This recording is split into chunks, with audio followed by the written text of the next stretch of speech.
Chapter 51. Making Mat. Tang. Kill. Hanguk as Sejong pulled on the sweet potato stem squeak. Following the sweet potato stem, golden sweet potatoes emerged, lighting up the surroundings. You have simultaneously harvested 15 golden sweet potatoes. Your job experience has increased slightly. Your proficiency in harvesting LV4 has increased slightly. Due to the effect of proficiency increase LV1, your proficiency in harvesting LV4 has increased by an additional 5%. You have gained 450 experience points. You have leveled up. You have acquired 1 bonus stat. Q. It's done. Sejong, who had finished harvesting all the sweet potatoes, including the golden sweet potatoes that he planted last, leveled up to level 19. He increased his magic power from the bonus stat.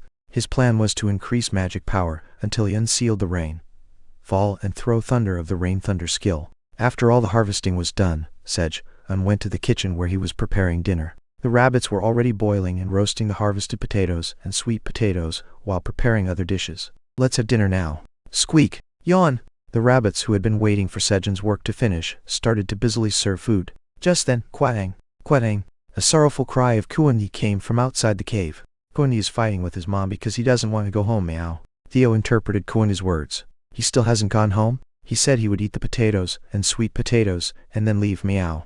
It seemed that Kuan-yi, having seen the harvested potatoes and sweet potatoes in the cave, was throwing a tantrum to eat them before leaving. Sejong filled the large basket made by the gray rabbits with potatoes and golden sweet potatoes and brought them up to the surface.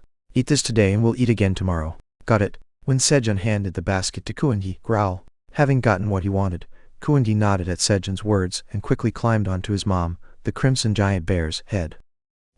Should I have told him not to eat the basket? Sejong belatedly realized he hadn't warned Kuan-yi about the basket, but by that time, the mom, crimson giant bear, had gone too far to be caught. Great black dragon. Should I go tell him not to eat the basket? Elka approached Sejong and spoke. No, it's okay. Are you hungry? Let's eat quickly. While Sejong was preparing food for Kuan-yi, the rabbits brought food for the wolves. Thank you. Great black dragon, it's too long. Just call me Sejong from now on. Understood. Sejong.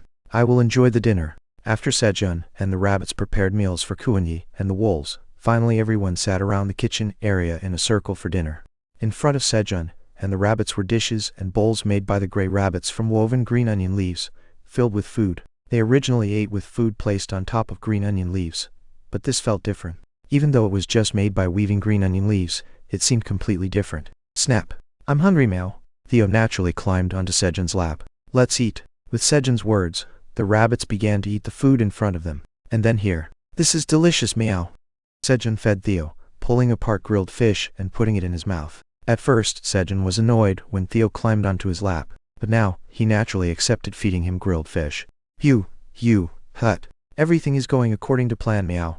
On the 213th day of being stranded, Theo's day passed peacefully.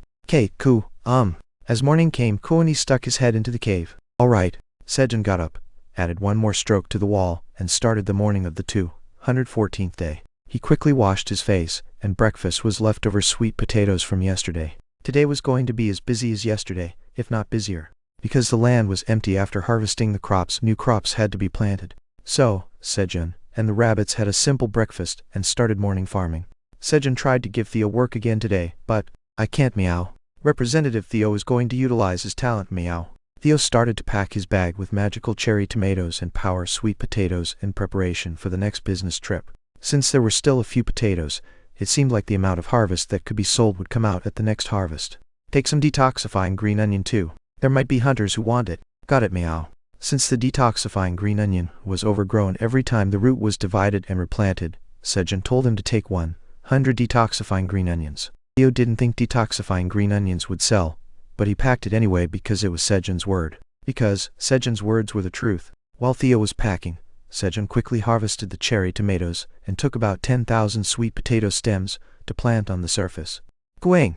Creak! When he got to the surface, Kuan-yi was playing with the wolves. It seemed like he finally found opponents of his level, and next to him was the basket that Kuan-yi had carried yesterday. It was there intact. Thankfully, he didn't eat the basket and brought it as it was. Guys, help me. Sejong, with Kuan-yi and the wolves, went to an empty field next to the green onion field, which was covered with green onion leaves to prevent moisture evaporation. Please remove the green onion leaves. Yes, Sejong, sir. As the wolves removed the green onion leaves out of the way, Kuan-yi also excitedly followed the wolves, picking up green onion leaves and stacking them neatly. Since he always collected green onion leaves from the green onion field and got to eat honey, he thought it was the same this time. So while the wolves and Kundi were removing the green onion leaves, Sejun planted the sweet potato stems. Thuk. After poking a hole with his dagger to make room for the sweet potato stem, all he had to do was put in the sweet potato stem and cover the hole. You have planted sweet potato sprouts. Due to the effect of sowing LV4, the probability that the sweet potato sprouts will take root increases slightly. Due to the effect of sowing LV4, the probability of pest damage decreases slightly. Your job experience has increased slightly. Your proficiency of sowing LV4 slightly increases. Due to the effect of proficiency increase LV1, your proficiency sowing LV4 has increased by an additional 5%. While Sejun was busy planting the sweet potato sprouts, Kuyun, having finished his work, Kuan-yi came over with a glass jar. I got it. He poured 1 dollop of honey for Kuan-yi and looked around to see the wolves scratching the ground and looking elsewhere. Come here too. We're fine. The wolves shook their heads in denial, but they couldn't fool Sejun. Their tails were wagging vigorously in response. Come quickly. Upon Sejun's firm words, yes, the wolves came running pretending to be helpless. Here. Sejun poured honey onto the fallen green onion leaves and gave it to the wolves. Slurp, slurp, slurp. Excited by the taste of honey for the first time, the wolves began to eat without thinking. Then Kuan-yi, who had finished his honey, tried to steal the wolves' honey by pushing his head in between them. Kuan-yi, no. When Sejun strongly stopped Kuan-yi, Kuan-yi turned away in frustration. But it was just a tantrum in Sejun's eyes. We're going to eat something even tastier than honey potatoes for lunch. At Sejun's murmuring, Kuan-yi responded by turning about 30 degrees. Something tastier than honey potatoes? But this is a food that causes trouble if a bad bear who steals other people's food eats it. It's a pity, but Kuan-yi can't eat it. Kuyun! At Sejun's shocking words, Kuan-yi turned around hastily and shook his front paws in denial. Kuan-yi is not a bad bear. I didn't steal anyone else's food. I got it. I thought our Kuan-yi was a bad bear who steals others' food. I'm sorry for misunderstanding. Said, I'll give you 5 times more than the others at lunch. Since Kuan-yi already ate more than 10 times as much as the rabbits, there wasn't much difference. Kuan-yi, who was quickly pleased by Sejun's words, went back to picking up the green onion leaves energetically. I should go cook. He originally planned to eat something simple, but since he told Kuan-yi, he had to make something tastier than honey potatoes. Well, this can't be not delicious. The dish Sejun wanted to make since he harvested the sweet potatoes for lunch was mat tang one. He couldn't eat it due to the lack of ingredients and tools, but now he had the conditions to make perfect mat tang. Sejun decided to make a new dish by adding potatoes to it. I'll name it potato mat tang. Sejun went down to the cave, washed potatoes and sweet potatoes, and started boiling them with 3 pots. And as he was taking out the boiled potatoes and sweet potatoes, Representative Pak, what are you doing? Theo, who had finished packing goods, approached Sejun. Oh, welcome, Representative Theo. Hut. Am I that welcome, Meow? Of course you are. Can you cut these with your claws? Sejun pointed to the potatoes and sweet potatoes. Hut. That's nothing to Representative Theo Meow. The strongest in the cave was ready to show off his abilities. However, you're just going to cut it? Yes, what's the problem, Meow? You have to wash your claws. Sejun caught him in the act of poor hygiene. Understood, Meow. Theo quickly washed his claws in the pond and showed off his skills by cutting the potatoes and sweet potatoes. President Park. Look at my brilliant front paw skill, Meow. While Theo was busy working, Sejun started heating up the pots. Whoosh! The fire was so strong that the pot quickly heated up. Good. As soon as the pot was heated, Sejun put a chunk of fat from a giant electric eel that he had set aside into the pot. Sizzle. The fat melted into a liquid, giving off a delicious sound and a savory aroma. Rumble. Sejun started frying the potatoes and sweet potatoes in the pot. It tastes crispy and slightly gooey when you eat fried potatoes. To create that texture, you have to fry the outside. The fried potatoes and sweet potatoes were moved to a leaf plate. And as soon as the frying was done, honey was put in the pot and boiled. And as the honey caramelized and turned brown, the potatoes and sweet potatoes were put back in and stirred as if they were being coated. Gradually, honey coated the surface of the potatoes and sweet potatoes, making them glisten. Done. As Sejun finished the dish by cooling down the potatoes and sweet potatoes, achievement unlocked. Reproducing the forgotten dish, potato mat tang in the tower. Achievement unlocked. Reproducing the forgotten dish, mat tang in the tower. The recipe for the potato mat tang dish will be registered in Cooking LV. 1. The recipe for the mat tang dish will be registered in Cooking LV. 1. The proficiency of Cooking LV.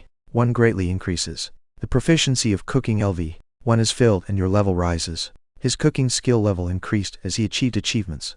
However, unfortunately, the potato mat tang dish that Sejun developed was not recognized by the tower. When Sejun was making the potato mat tang dish again, "Can I fry some fish here too, meow?" Theo came with a piranha and pointed to the oil that was still being used to fry potatoes and sweet potatoes. Fish lovers instinctively know it. Combination of fish and oil. "Alright, sizzle. Here you go." As the fire was strong, Sejun quickly fried the piranha in the hot oil and handed the fried fish to Theo. "It's delicious, meow." After tasting the piranha fried in eel oil, Theo decided to take his weekly salary in fried fish. A while later, when lunch preparation was finished, "Let's have lunch." At Sejun's call, the rabbits rushed over and jumped up to the surface with potato and sweet potato dishes in their baskets. Coo! Aing! Coo! Aing! Excited at the thought of eating something more delicious than honey potatoes, Kuan-yi eagerly pulled up the basket, drooling. And then, it was lunchtime. Cooing!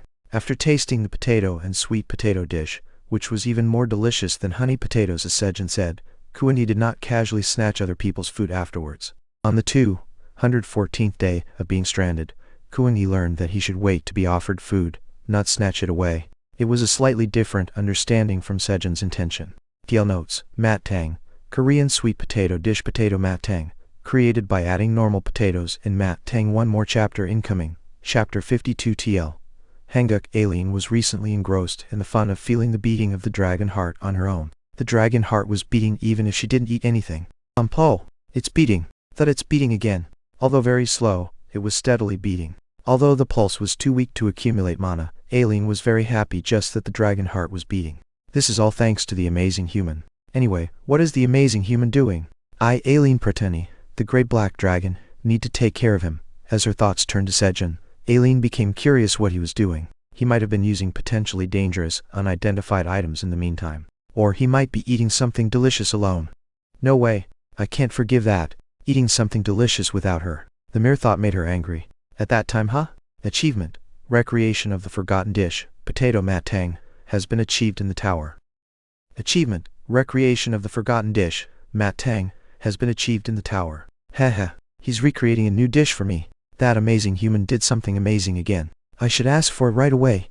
Aileen hurriedly ran to the crystal ball. However, there are over 1,000 unread alerts. Please organize your alerts. The crystal ball's alarm interrupted Aileen. Arg, I'm busy. Aileen quickly skipped the alarms without even reading them. Among them, there were red alerts warning of danger, but she quickly skipped them, determined to eat the new dish as soon as possible. And then let me Aileen Prateni, the great black dragon, see what the amazing human has made. Aileen hurriedly checked through the crystal ball to see what Sejun was eating.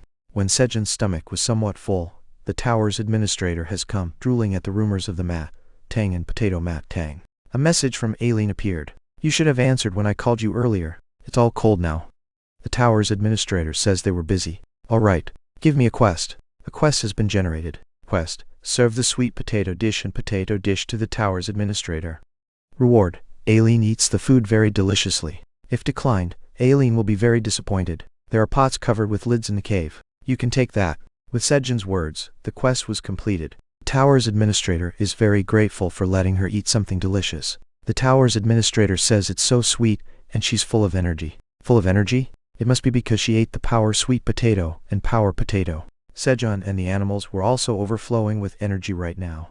That's right, eat a lot. After lunch and a nap with Theo, the black rabbit, and Kuan-yi, Sejun started planting the remaining sweet potato stems that he couldn't finish in the morning. In the afternoon, other rabbits who had finished their own work joined together to plant sweet potato sprouts, quickly completing the sweet potato field. You have created a 2,500 square meter sweet potato field. You have gained 5,000 experience points. Phew, that's done. Now onto the onion field. Just as Sejun was about to move to the onion field, pang! The black rabbit called Sejun to pull up the aquatic products. Got it. As Sejun went down to the cave, he saw something he hadn't seen before in front of the pond. It was a net made of straw. Did you guys make this? When Sejun asked while looking at the gray rabbits, beep, billick, bimick, yan, Among the gray rabbits nodding in response to Sejun's question, there was also a single red dotted rabbit. To be precise, it was sticking right next to the architect rabbit. He wanted to ask what had happened with the sickle rabbit, but it was still young. At this age, its mind would go back and forth several times a day. Instead, he thought that he should give a carrot to the sickle rabbit as a sign of comfort when thump, hang, the black rabbit called Sejun, as it went into the pond with the net. I'm going in now. Okay. Sejun grabbed the rope. A moment later, pang, pang, there was a signal to pull the rope twice. Hoist. The net was so heavy that it must have caught a lot. Sejun pulled up the net with all his might. Fortunately, from the middle, the black rabbit helped reduce the weight by moving the aquatic products caught in the net to the pond. In this way, about 100 piranhas and crayfish were pulled up with the net. It was tough, but it was easier to catch aquatic products than before. Let's do it a few more times. Pang. At Sejun's words, the black rabbit went into the water without delay. Although 100 were enough, even with the low water temperature, there was a limit to preventing spoilage, so it seemed best to eat them quickly. Moreover, they always lacked food for the crimson giant bear and baby bear. There was no need to worry about leftovers. Thus, the baby bear and the mother crimson giant bear were able to fill their bellies with the meal served by Sejun. Yer, yer, yer, yer, thump thump. After having a hearty dinner, the happy mother crimson giant bear and the cub cheerfully returned home. Sejun went fishing for aquatic products with the black rabbit again. The catch was to be given to the wolves of the silver wolf tribe. In the meantime, under Sejun's instructions, the gray rabbits made bags out of straw for the wolves to carry. They made bags that could be carried on both sides of the body, planning to use them for Theo's journey later on. The wolves took the piranhas, crayfish, and chunks of eel in these bags and went down to the 85th floor of the tower. Since they had to depart for a journey with Theo tomorrow morning, there was no time but today. And so, a busy day passed. Kuyu. Today, as usual, Kuani announced his arrival with a powerful cry. All right. Whoosh. Sejun added a line to the cave wall, starting the 215th day of being stranded. It's already the day the seed store opens. I wonder what will appear. Sejun prepared for the day, anticipating what seeds he would buy. Gulp. He started the day simply with some sweet potatoes and a few cherry tomatoes for breakfast. His plan for the day was to plant potatoes. Thud. Thud. Sejun placed potatoes on a flat rock he found above ground, then proceeded to cut them. The eyes have to be attached like this, right?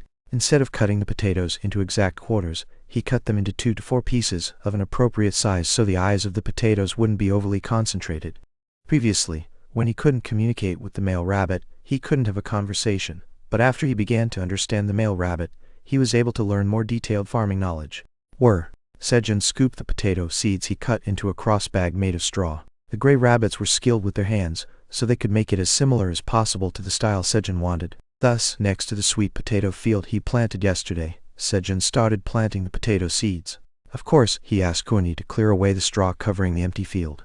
Kuani was pleased to be given a job by Sejun and vigorously fluttered the straw. To be precise, he was happy about the honey he would get after finishing the task. Poke. Sejun made a hole in the ground with his dagger, took a potato seed from the cross bag, and planted it so the eyes were facing upwards. As the amount of seeds that could fit in the cross bag wasn't that large, Sejun went back and forth planting the potatoes earnestly. And when he planted about half of the potatoes, seed shop is now open. Your level is ordinary. 4 types of seeds for sale today will be displayed randomly. At your current level, you can buy as many seeds as you want within the limit 5 tower coins. Seed store opened, and the seeds available for purchase today appeared. Flame bean seed X1, 5 tower coins. Carrot seed X 20,000, 4 tower coins. Strawberry seed 100 p. CS, 0.5 tower coins. Green pepper seed X 100, 0.5 tower coins. Flame bean seed? It was a whopping 5 tower coins for just 1 seed. Even though he had enough money, he could only buy within the limit of 5 tower coins, so if he bought the flame bean seed, he wouldn't be able to buy anything else. I should stick with what I know. Sejun's pondering was brief. He decided to buy multiple items he knew well rather than buying one thing he was unfamiliar with. You have purchased 20,000 carrot seeds. You have purchased 100 strawberry seeds. You have purchased 100 green pepper seeds. 5 tower coins have been deducted from your seed bank account. You have earned 50 seed shop loyalty points. You now have a total of 56 seed shop loyalty points. Clink. 3 leather pouches containing seeds appeared in Sejun's hand. Thank you for using the seed shop. You can use seed shop LV2 again in 30 days. I've got a lot to plant now. His workload had increased, but Sejun's face was bright. Imagining eating strawberries and green peppers gave him a surge of energy. I'll leave the carrot seeds to the rabbits. There was a vast field prepared by the black minotaurs and shovel rabbits over the past few days, and given the rabbits' passion for carrots, they would plant all the carrot seeds even if it meant cutting back on sleep. Thus, when Sejun had planted all 4,000 potatoes and finished planting strawberries and green peppers in the cave, Mr. Sejun, we've arrived. The wolves had returned after delivering food to the wolves on the 85th floor of the tower. Take a break. Sejun let the wolves, who had traveled all the way to the 85th floor of the tower, rest for a while, and he separated the bags carried by the wolves and took them down to the cave. And then, Representative Theo. Sejun called Theo, who was busily eating churro in the corner. What's up, Mao? Is it break time, Mao? Theo, who had been eating churro, ran toward Sejun's lap. No, let's pack this together. Sejun picked up Theo, who was hanging on his knee, and walked to the storage. Then, together with Theo, they packed the cherry tomatoes he had harvested yesterday into a bag. The bag carried by the wolves didn't have a preservation spell like Theo's bag, so they packed it with the most recently harvested ones. In this way, they re-equipped the wolves with 6 bags, each containing 100 cherry tomatoes. Take care, Representative Theo. I got it, Meow. We'll sell out again, Meow. Subordinates, let's go now, Meow. Mr. Sejun will be back. Alright. Alka Kish, you guys take care too. Theo and the wolves went down the tower with Sejun's farewell. Phew, now it's time to prepare lunch. Sejun went to the pond, and with Black Rabbit, they scooped up piranhas and crayfish with a net. Though still edible, unlike yesterday, the eyes of the piranhas seemed a bit cloudy, which suggested that they were starting to decompose. He felt the need to hurry. Though food poisoning wouldn't be a problem with detoxifying green onions available, he didn't want to risk eating spoiled food. But I don't want to eat it that bad. Thinking this, Sejun pulled up the net. Splash! What was brought up in the net this time was a chunks of eel flesh. Black Rabbit went into the pond, took a breath, and went back out again. Then, when a small piece of eel was cut with Sejun's dagger and put in a hole, the other rabbits took the eel to grill it. Afterwards, Black Rabbit only brought up chunks of eel in the net. Does Black Rabbit want to eat eel? As Sejun thought this, what? Ugh! Hang! The rope connected to the net began to be pulled strongly, enough to drag Sejun's body. Yale notes. Green pepper seed, actually the original mention in the Korean version in Xinjiang chili pepper seeds, which is a Korean variety of pepper, but for simplicity, I am using green peppers instead. Last chapter for today. I had originally planned to release 5 chapters, but I fell asleep during the break while translating. Sleeping face as a result. I will release the remaining 2 chapters along with tomorrow's chapters. Good night. Crescent Moon. Chapter 53 TL. Hanguk floor 67 of the tower. It was a swamp on all sides. Croak, croak, thud. A lizardman hunter hit the head of a 1-sized giant frog with an arrow. Carrick, carrick. The lizardman hunter laughed happily, having successfully hunted a large prey after a long time. From the 61st to the 70th floor of the tower was the lizardmen's territory, where they lived by hunting large frogs and snakes from the swamp. Then Faduke, a red locust, about 20 cm in size, sat on the corpse of the frog that the lizardman hunter had hunted. And then Wujiok, Wujiok. The red locust began to eat by cutting the frog's skin with its large jaws as if with scissors. Karok. The lizardman hunter rushed at the red locust that touched his prey, and killed it with the dagger. And then Ajak, Ajak. The lizardman hunter tore off one of the red locust's legs and tasted it to see if he could eat it. Karok, Karok. The lizardman hunter laughed happily, finding the taste better than expected. In the meantime, Faduke, Faduke. Several more red locusts flew in and began to eat the corpses of the giant frog and their fallen comrade. The lizardman hunter was so busy eating that he didn't even notice the locusts, allowing him to easily hunt them down. However, Faduke, Faduke. More red locusts flew in to eat the bodies of the frog and their fallen comrade, increasing their numbers to hundreds. Karuk, feeling fear as the red locusts became too numerous, the lizardman hunter was about to return home when the sky turned red. Karok. When the lizardman hunter looked at the sky, feeling something strange, he saw that the sky was filled with so many swarms of red locusts that the sun could no longer be seen. Then Faduke, Faduke. About 100,000 red locusts that had separated from the swarm headed for the swamp where the lizardman hunter was, and shortly after, nothing was left there. The Black Rabbit, as usual, sent up the piranhas and crayfish in the net to prepare a meal. Today, Kuan-Yu requested a full meal of eel, so to show off his big brother's dignity, the Black Rabbit moved pieces of eel flesh in the net several times, and while he was riding the current down again, woom, a small vibration accompanied a sound. Bang! When the Black Rabbit looked at where the sound came from, what's that? A green light was flowing from a gap between the giant electric eel and the wall, then disappeared. Curious, the Black Rabbit started cutting the eel's body that was blocking the wall where the green light was flowing. And then Seojuk, Seojuk. As the Black Rabbit cut through the skin of the giant electric eel on the opposite side, creating a hole in the eel's body. A green light came in through the hole. Then Kuwoom. Bang! With the vibration, the calm flow of water suddenly became rough, and the Black Rabbit was sucked in beyond the hole in the body of the eel. However, Chalong. The Black Rabbit's leg got tangled up in the net. It was an enormous relief. If it weren't for the net, the Black Rabbit would have been swept away by the current in an instant. As soon as the black rabbit confirmed he was safe, he took a closer look at where the green light was coming from. What is that? There was an underwater cave where the giant electric eel had been blocking. The green light was flowing from beyond the underwater cave. When the water flow stopped and the green light disappeared, the black rabbit pulled the rope twice. Black rabbit. Sejun pulled the rope and pulled up the black rabbit along with the net. He had been worried because of the strong force pulling on the rope earlier. Sejun hastily untied the black rabbit's leg tied to the net, and carefully placed the black rabbit on his two palms. Bang, there's a cave down there that leads somewhere else. Black rabbit on Sejun's hand said, in a state of exhaustion. A cave? Squeak. Yes, it's an underwater cave that emits a green light. A green light, emitting underwater cave? Aileen, do you know anything about it? Sejun asked Aileen, the tower's administrator. The tower's administrator says that it is a passage connected to the Sea of Dimensions. The Sea of Dimensions? The tower's administrator says the tower is connected through the Sea of Dimensions. The tower's administrator says there are very scary underwater monsters living in the Sea of Dimensions. The tower's administrator says that if the black rabbit had been swept into the Sea of Dimensions, he would have lost his life.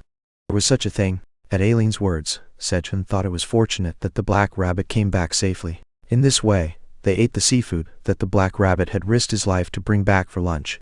Cake, Yuan. He took a whole piece of eel meat and chewed it. Thank you, brother. Squeak. The black rabbit coolly gave a thumbs up. I told you to trust your brother. Even though he almost died just now, the black rabbit thought his big brother's dignity was more important.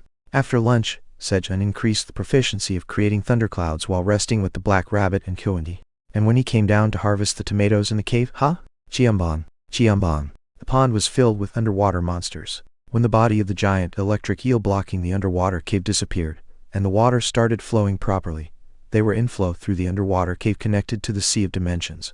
Squeak. Excited by the appearance of the piranha that will supply experience points and protein, the black rabbit jumped into the pond. And then this glad to see you. There was also a new monster in the pond. It was a monster with a pointy end like a rocket, a long body as long as an arm, and 10 legs. Black rabbit nice. Sejun also hurriedly ran into the pond and caught the new monster. You have defeated the squid. You have gained 3 experience points. Today's lunch is squid soup and stir-fried squid. Sejun thought that the very scary underwater monster might be talking about even more delicious food. He became interested in the Sea of Dimensions, a sea full of all kinds of rare and delicious fish. However, it's difficult for now. To go to the Sea of Dimensions, thorough preparation was needed. Sejun promised himself for the future and focused on catching squid. You have a new notification. Wing. Aileen, who had been watching Sejun in case he decided to venture into the dimensional sea, pressed the ominous red notification that appeared on the crystal orb screen. 53,128,137 red locusts have invaded the 67th floor of the tower. Red locusts? Aileen was shocked when she saw the alert. It had been almost 100 years since the last locust invasion in the tower. At that time, her grandfather had resolved the issue while Aileen, unable to leave the administrator's space, could only watch. What should I do? Aileen couldn't open a portal connected to the outside of the tower with her abilities. While Aileen was struggling, 0.01% of the 67th floor has been devastated by the red locusts. 1.2% of the 67th floor has been devastated by the red locusts. The alarms came in rapidly. The red locusts that had invaded the 67th floor were devouring everything alive. 218th day of being stranded. It would be nice to have some gochujang or mayonnaise. Choo-choo. Sejun mused regretfully while chewing on semi-dried squid. Ever since the underwater cave connected to the dimensional sea had opened, piranhas and squids were abundant in the pond. And so, Sejun had strung up the caught squids on green onion leaves, creating semi-dried squids, a new snack after the dried sweet potato. How is it? Sejun asked, looking at the architect rabbit examining the mud. Sejun was currently touring the black minotaur's territory with the black rabbit and the architect rabbit. Beep.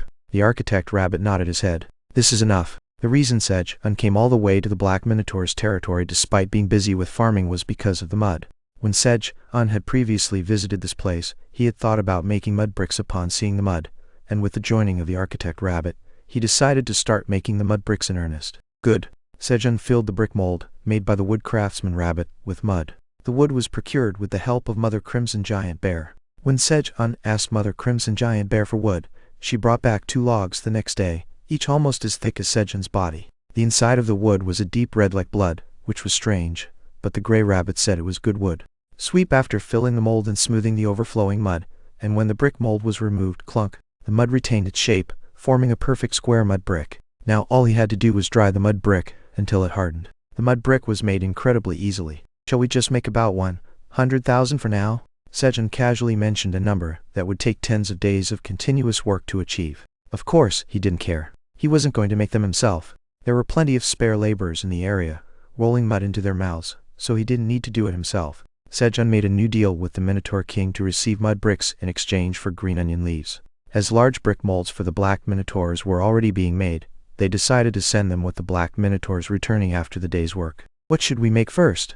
Like playing Minecraft, Sejun returned to the cave and joyfully imagined what he could build with the bricks. Then, after having grilled fish and stir-fried squid for lunch, just as he was about to start his afternoon work, Sejun suddenly remembered that he had not planted the golden sweet potatoes. I should plant them quickly and harvest the cherry tomatoes. Sejun went to the storage to get the harvested golden sweet potatoes. But where did they all go? There were no golden sweet potatoes that had been stored in the storage. On the rooftop of the Korean Awakened Association building, built right next to the Black Tower, two robust men were looking down at Gangnam downtown. What forces have contacted Park Sejun's family? President Han Tae-jun asked his eldest disciple, Cha Si-hyuk, exhaling a puff of smoke from his cigarette. 23 countries, including the United States, Japan, and China, are monitoring Park Sejun's family. I have quietly dealt with the people from the 3 countries who attempted kidnapping. Well done. Is it Dong Sik's shift now to protect them? Yes. Tell Dong Sik to come see me during his shift change. Han Tae-jun planned to send Kim Dong Sik on an errand to get more magical cherry tomatoes. Eating the magical cherry tomatoes given by Kim Dong Sik increased one's magic power, making it a little easier to overcome the curse of flame and making external activities much more comfortable. Above all, they were delicious. Yes. While they were talking for about 10 minutes, blisters began to form on Han Tae-jun's finger, accompanied by a burning sound and the appearance of a burn-like wound. Arg! Damn it! This curse master, are you okay? What's all the fuss about this? Just go. Yes. Cha Si-hyuk sadly looked at his master, Han Tae-jun, descending from the rooftop. In the past, he could stay active outside for about an hour, but now he struggled even after 20 minutes. There must be a way. Cha Si-hyuk determined to find a way to break his master's curse. Why is this here, meow? Sitting on Elka's back and checking his inventory, Theo looked at the golden sweet potato in his inventory that was emitting light with a perplexed expression. Sejun had clearly said that he would plant the golden sweet potato. It seemed like he might have put it in the inventory without thinking when he was packing sweet potatoes. Mr. Theo, what's the matter? It's nothing, meow. There's no problem, meow. At Elka's question, Theo hastily replied, I can't show any weaknesses to my subordinates, meow. I am the perfect Theo, meow. While Theo was thinking about how to handle the golden sweet potato, Elka entered the entrance of the merchant route leading from the 60th floor to the 50th floor. Another one will be released soon. Chapter 54. Evolution. TL, Hanguk 75th floor of the tower. Office of the chairman of the Wandering Merchant Association, Mason, a Fox Tribe member. Hannibal, the chairman of the Freelance Mercenaries Association, a Tiger Tribe member. Ayana, the chairman of the Wizards Association, a Hamster Tribe member. The heads of the 3 major powers that influence all floors of the tower have gathered. It's been 5 days since the red locusts appeared on the 67th floor of the tower. According to our information, 2/3 of the 67th floor has been devastated by the red locusts. Currently, the lizardmen are desperately defending around the waypoint. Mason relayed the information he had gathered. Why isn't the great black dragon intervening? Ayana asked with a worried voice. Honestly, I don't know, but we can't just wait like this. It could lead to another famine like 100 years ago. The Great Famine of 100 years ago started when the red locusts invaded the 55th floor of the tower, the greatest grain-producing area in the tower. There had been invasions by the red locusts before, but the great black dragon always intervened, so the inhabitants of the tower didn't see it as a significant problem. However, for some reason, the great black dragon appeared a few hours after the invasion of the red locusts that time. As a result, the Rabbit Kingdom Red Ribbon that ruled the 55th floor perished. They were unlucky as the red locusts appeared above their kingdom. This caused a severe food shortage throughout the tower. That's right, it's only a matter of time before the waypoint gets overrun. If the red locusts occupy the waypoint on the 67th floor of the tower like this, they will soon start moving to the upper floors. Hannibal strongly agreed with Mason's statement. If the red locusts take over the waypoint on the 68th floor of the tower, the next will be the 69th floor. And on the 69th floor of the tower was a large drake farm owned by the Kingdom of the Lizardmen. That place was one of the 5 major grain-producing areas of the tower. This was not just a problem for the Lizardmen. As food supplies decrease, so does the circulation of food, leading to price increases, and those who can't afford food starve to death or turn into thieves. The overall order of the tower collapses. They had already experienced it once, so they knew very well how severe the damage would be. The Wandering Merchant Association will provide materials equivalent to 1,000,000 tower coins in military expenses. The Freelance Mercenary Alliance will dispatch 10,000 mercenaries. The Wizards Association will send 200 war mages. Thus, reinforcements set off to stop the Red Locusts on the 67th floor of the tower. 38th floor of the tower. When the heck is the cat Wandering Merchant coming?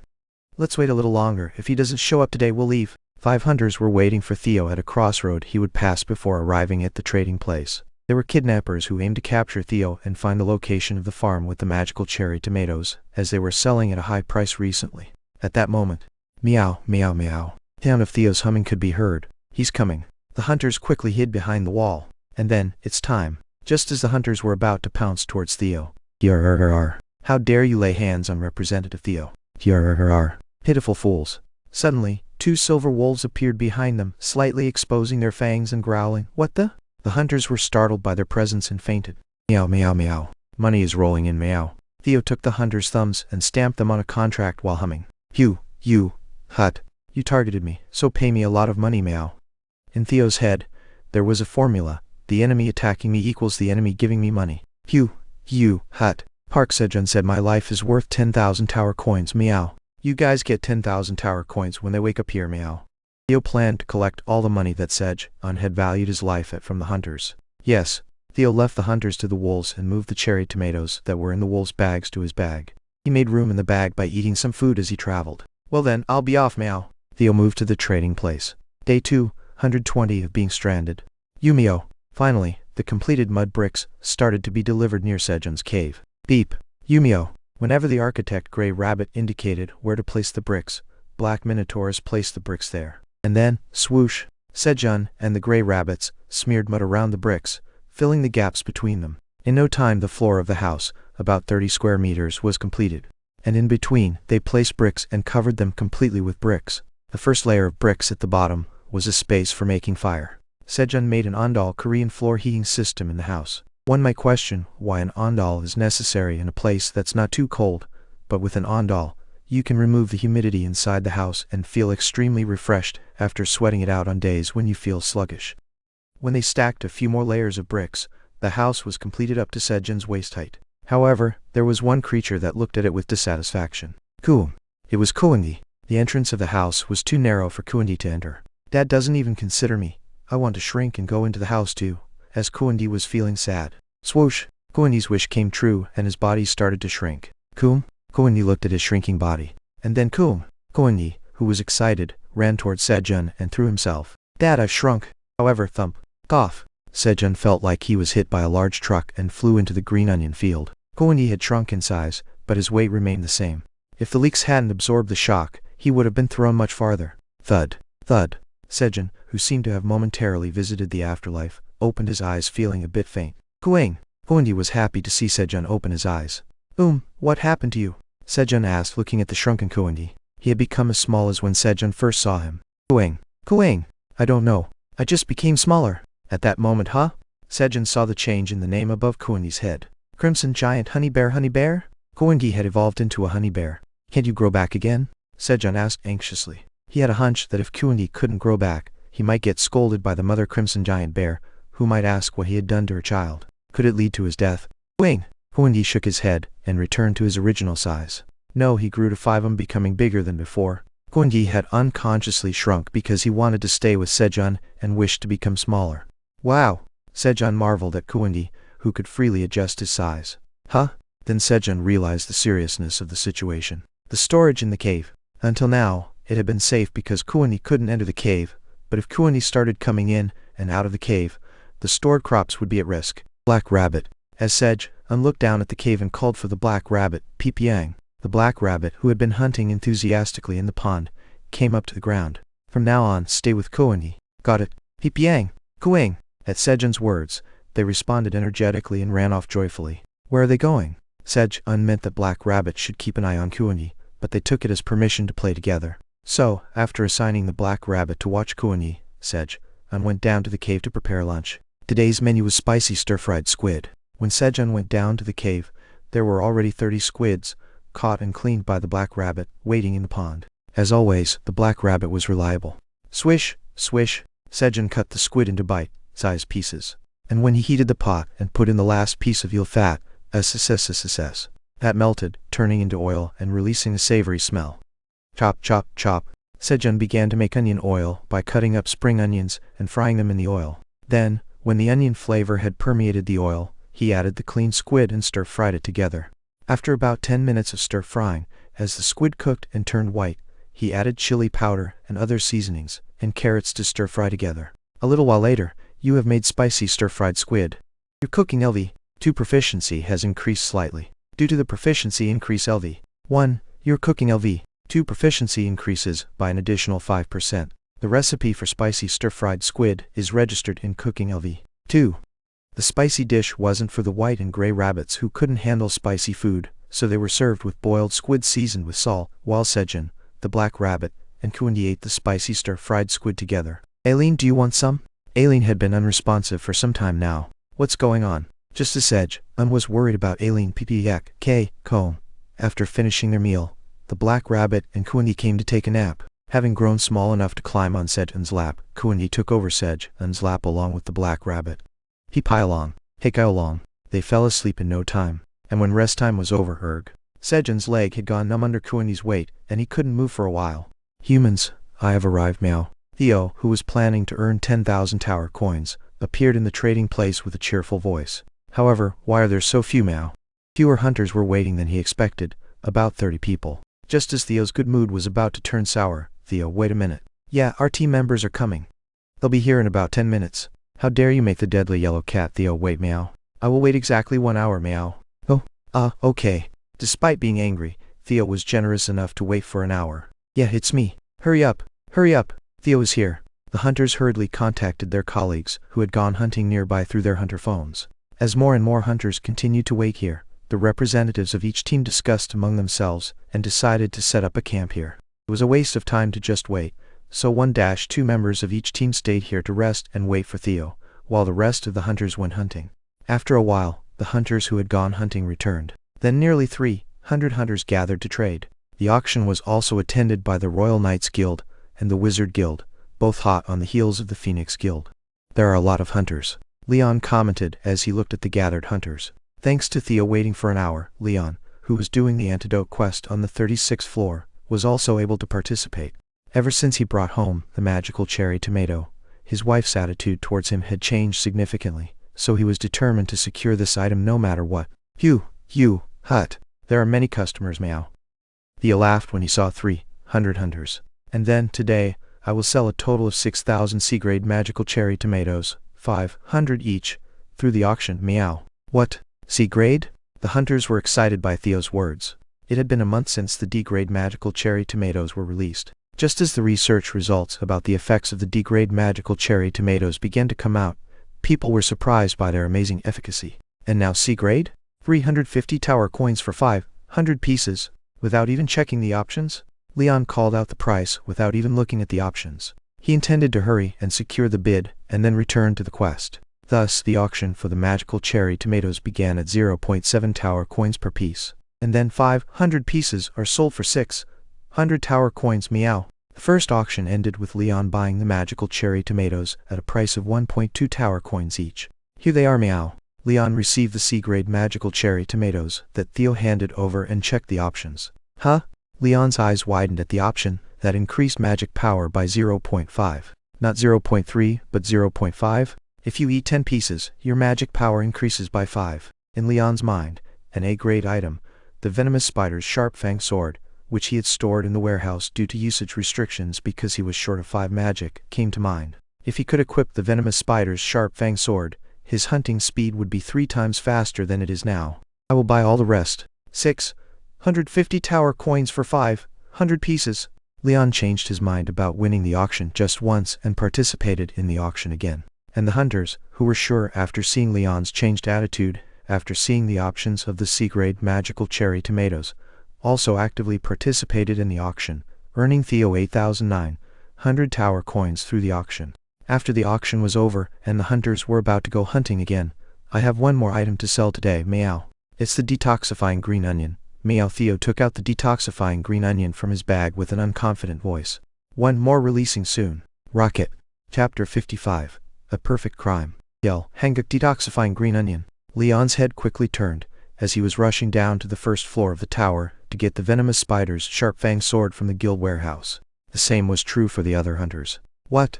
Detoxifying green onion? They were all stuck unable to climb the tower due to the deadly tarantula, the boss of the 38th floor. Cherry tomatoes sold by the cat merchant were already extraordinary, and it was impossible for the green onion to be ordinary. Furthermore, it had detoxification clearly in its name. Yo, can we see the detoxifying green onion? I want to see it too. Me too. Show it to our wizard guild first. What are you talking about? We royal knights will see it first. The hunters from the Royal Knights Guild and Wizard Guild, aiming to break through the 38th floor first, excluding the Phoenix Guild, rushed towards Theo. Line up, meow. Theo arrogantly shouted as he put the detoxifying green onion back into his bag. His voice was full of confidence, having somehow regained it. Sejun's words are indeed the truth, meow. Seeing that the detoxifying green onion, which he didn't expect to sell, was hugely popular among the humans, Theo thought he should listen to Sejun's words once again. In the meantime, the hunters lined up in an orderly fashion, according to Theo's words. Thanks to a concession by a guild member, Leon was able to stand third in line. Oh, it's real! The exclamation of the Royal Knights Guild hunter, who was first to verify the detoxifying green onion, could be heard. While Leon anxiously awaited his turn, the Royal Knights Guild hunter returned to his place with a grave face. Then they began to pool all the money they had. The determination to buy the detoxifying green onion, regardless of the cost, was evident on their faces. A little later, if this is when the hunter of the Wizard Guild who checked the options of the detoxifying green onion turned back, the situation was similar. The members of the Wizard Guild also began to pool their money. What on earth could it be? Here it is, Mao. Thanks. Finally, it was Leon's turn, and he checked the detoxifying green onion arrogantly handed over by Theo. Detoxifying green onion. Right arrow. A green onion grown inside the tower that is delicious due to ample nutrient absorption. Right arrow. Upon consumption, it detoxifies degrade or lower poisons for an hour. Right arrow. When consumed by a non-awakener, the liver detoxification function becomes more active for 24 hours. Right arrow. Cultivator. Tower, Farmer Park Sedge. On right arrow. Expiration date, 60 days. Right arrow. Grade, D. Degrade. The detoxifying green onion was degrade, different from the magical cherry tomatoes. However, that was enough. The toxic gas attack of the deadly tarantula gives E+ grade poison damage. It's deadly because it emits this poison gas once during combat. Theo, how many of these detoxifying green onions do you have? 100 pieces, meow. 100 pieces? It was an ambiguous number. The maximum number of people who can raid a boss is 50. However, as the raiding party gets bigger, the chances of getting good rewards from the raid rewards decrease, so it's typical to raid the boss with about 15 to 25 people.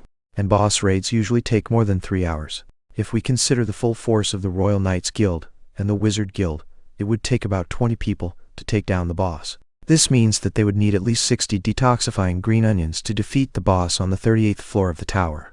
However, they also have antidotes acquired from quests, and if they wear the venomous spider's sharp-fanged sword, they can reduce the number of people needed for the boss strategy to about 18. So, even if they secure only 50 detoxifying green onions, it's possible to beat the boss. We're in a better position. But how much money do we have? Leon's mind became anxious as he spent all his money buying the magical cherry tomatoes just a while ago.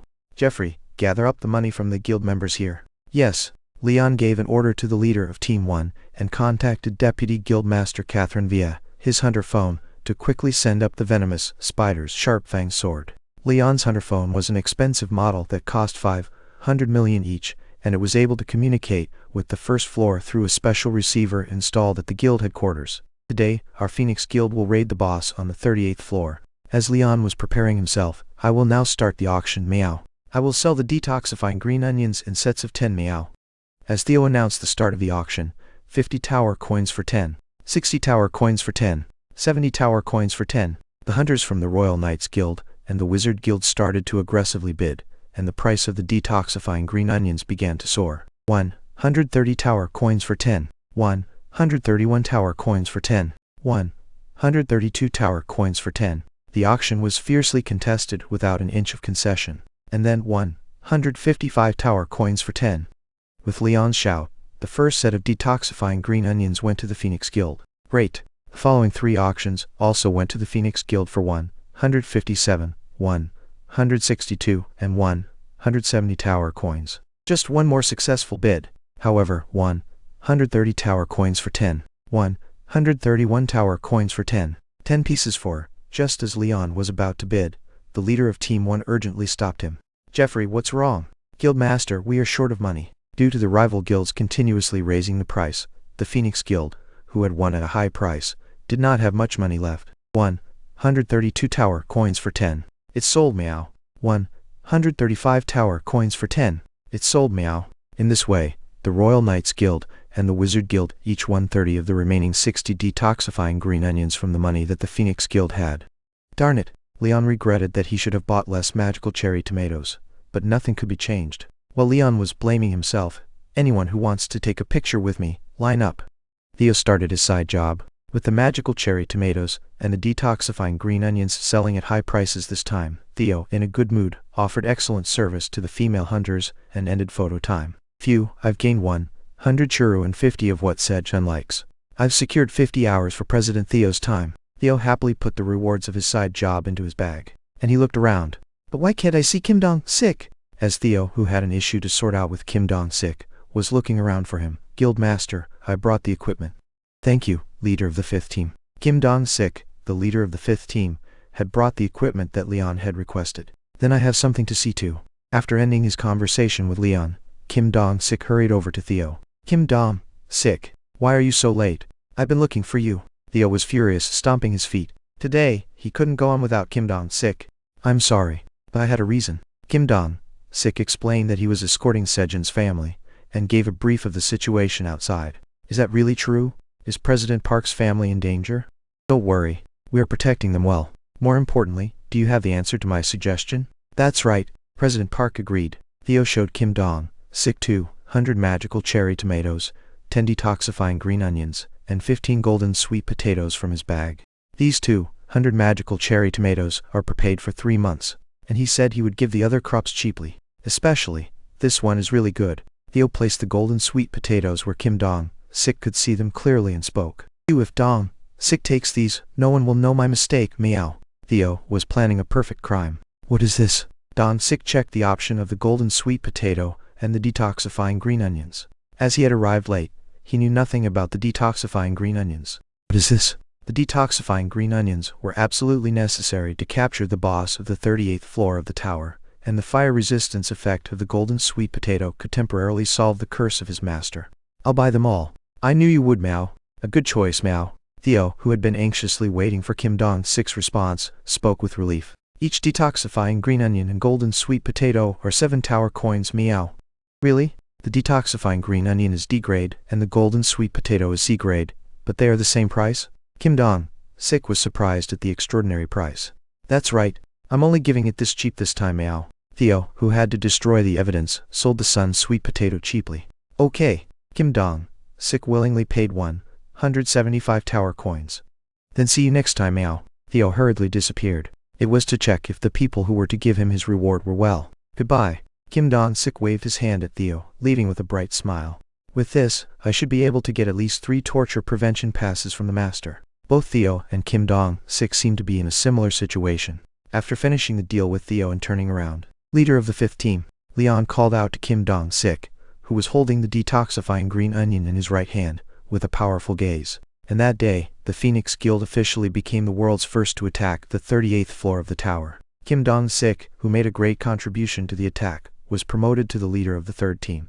Day 221 of being stranded. Russell. Sejun had been working hard to prepare a dwelling near the peanut field for the queen bee to emerge from its cocoon. Sejun carefully placed a branch bearing cherry tomato flowers inside the dwelling and covered it again with green onion leaves. Then chew.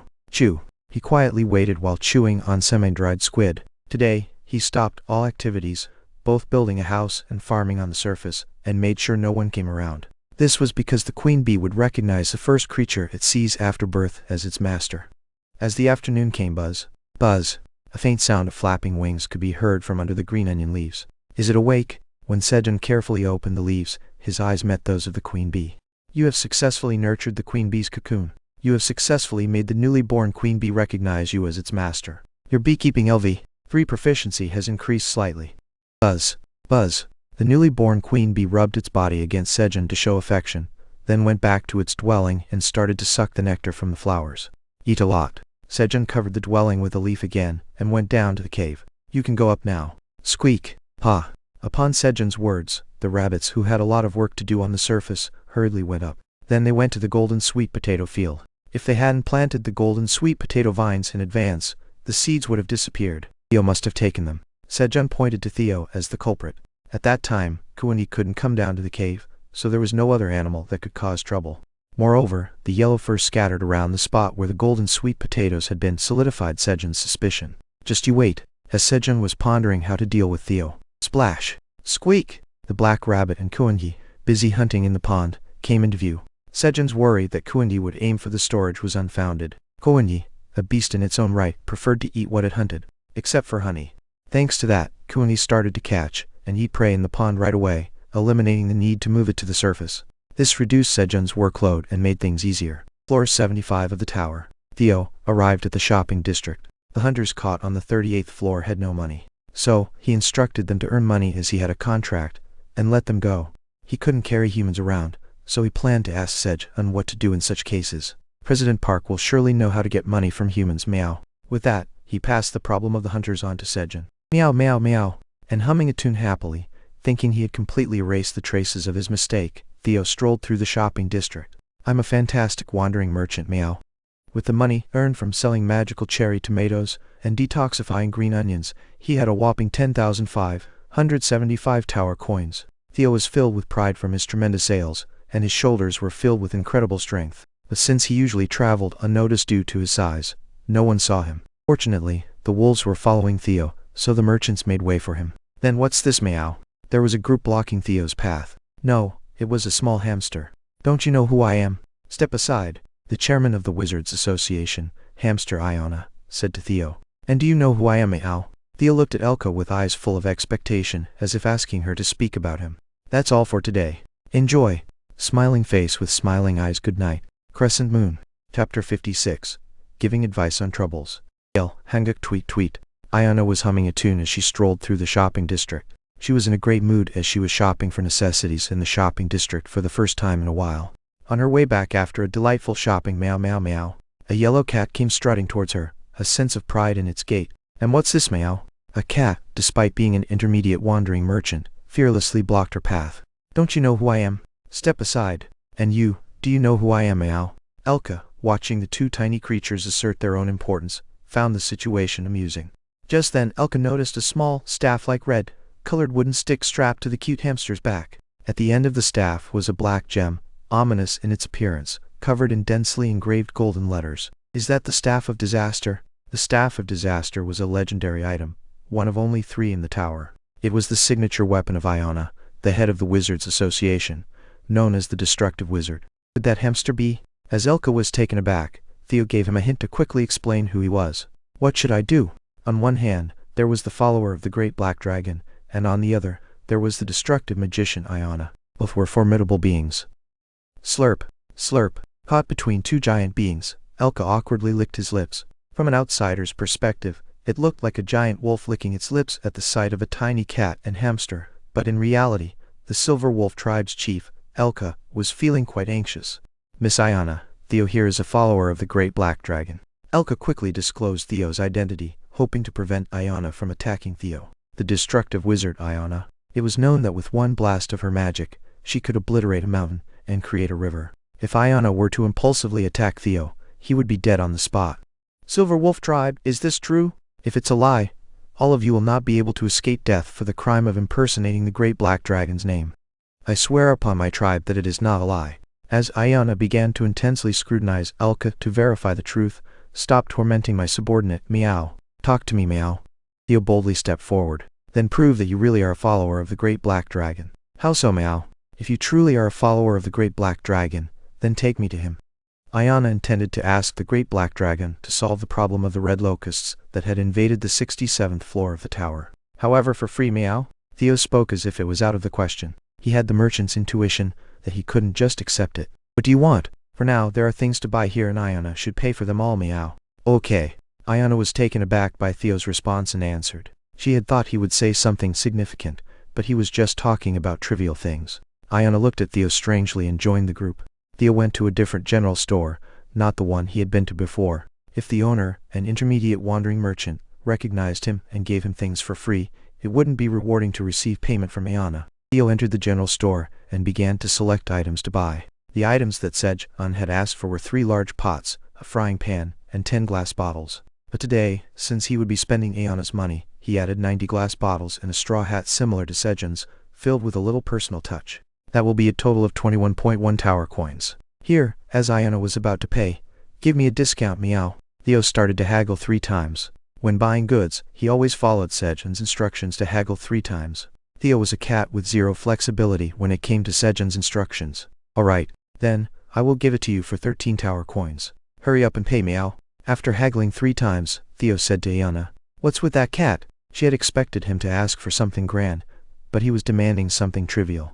And in the store, he went out of his way to save her money by haggling the price down 3 times. While Ayana was confused looking at Theo, poo-hoo, hut. Next is the blacksmith shop, meow.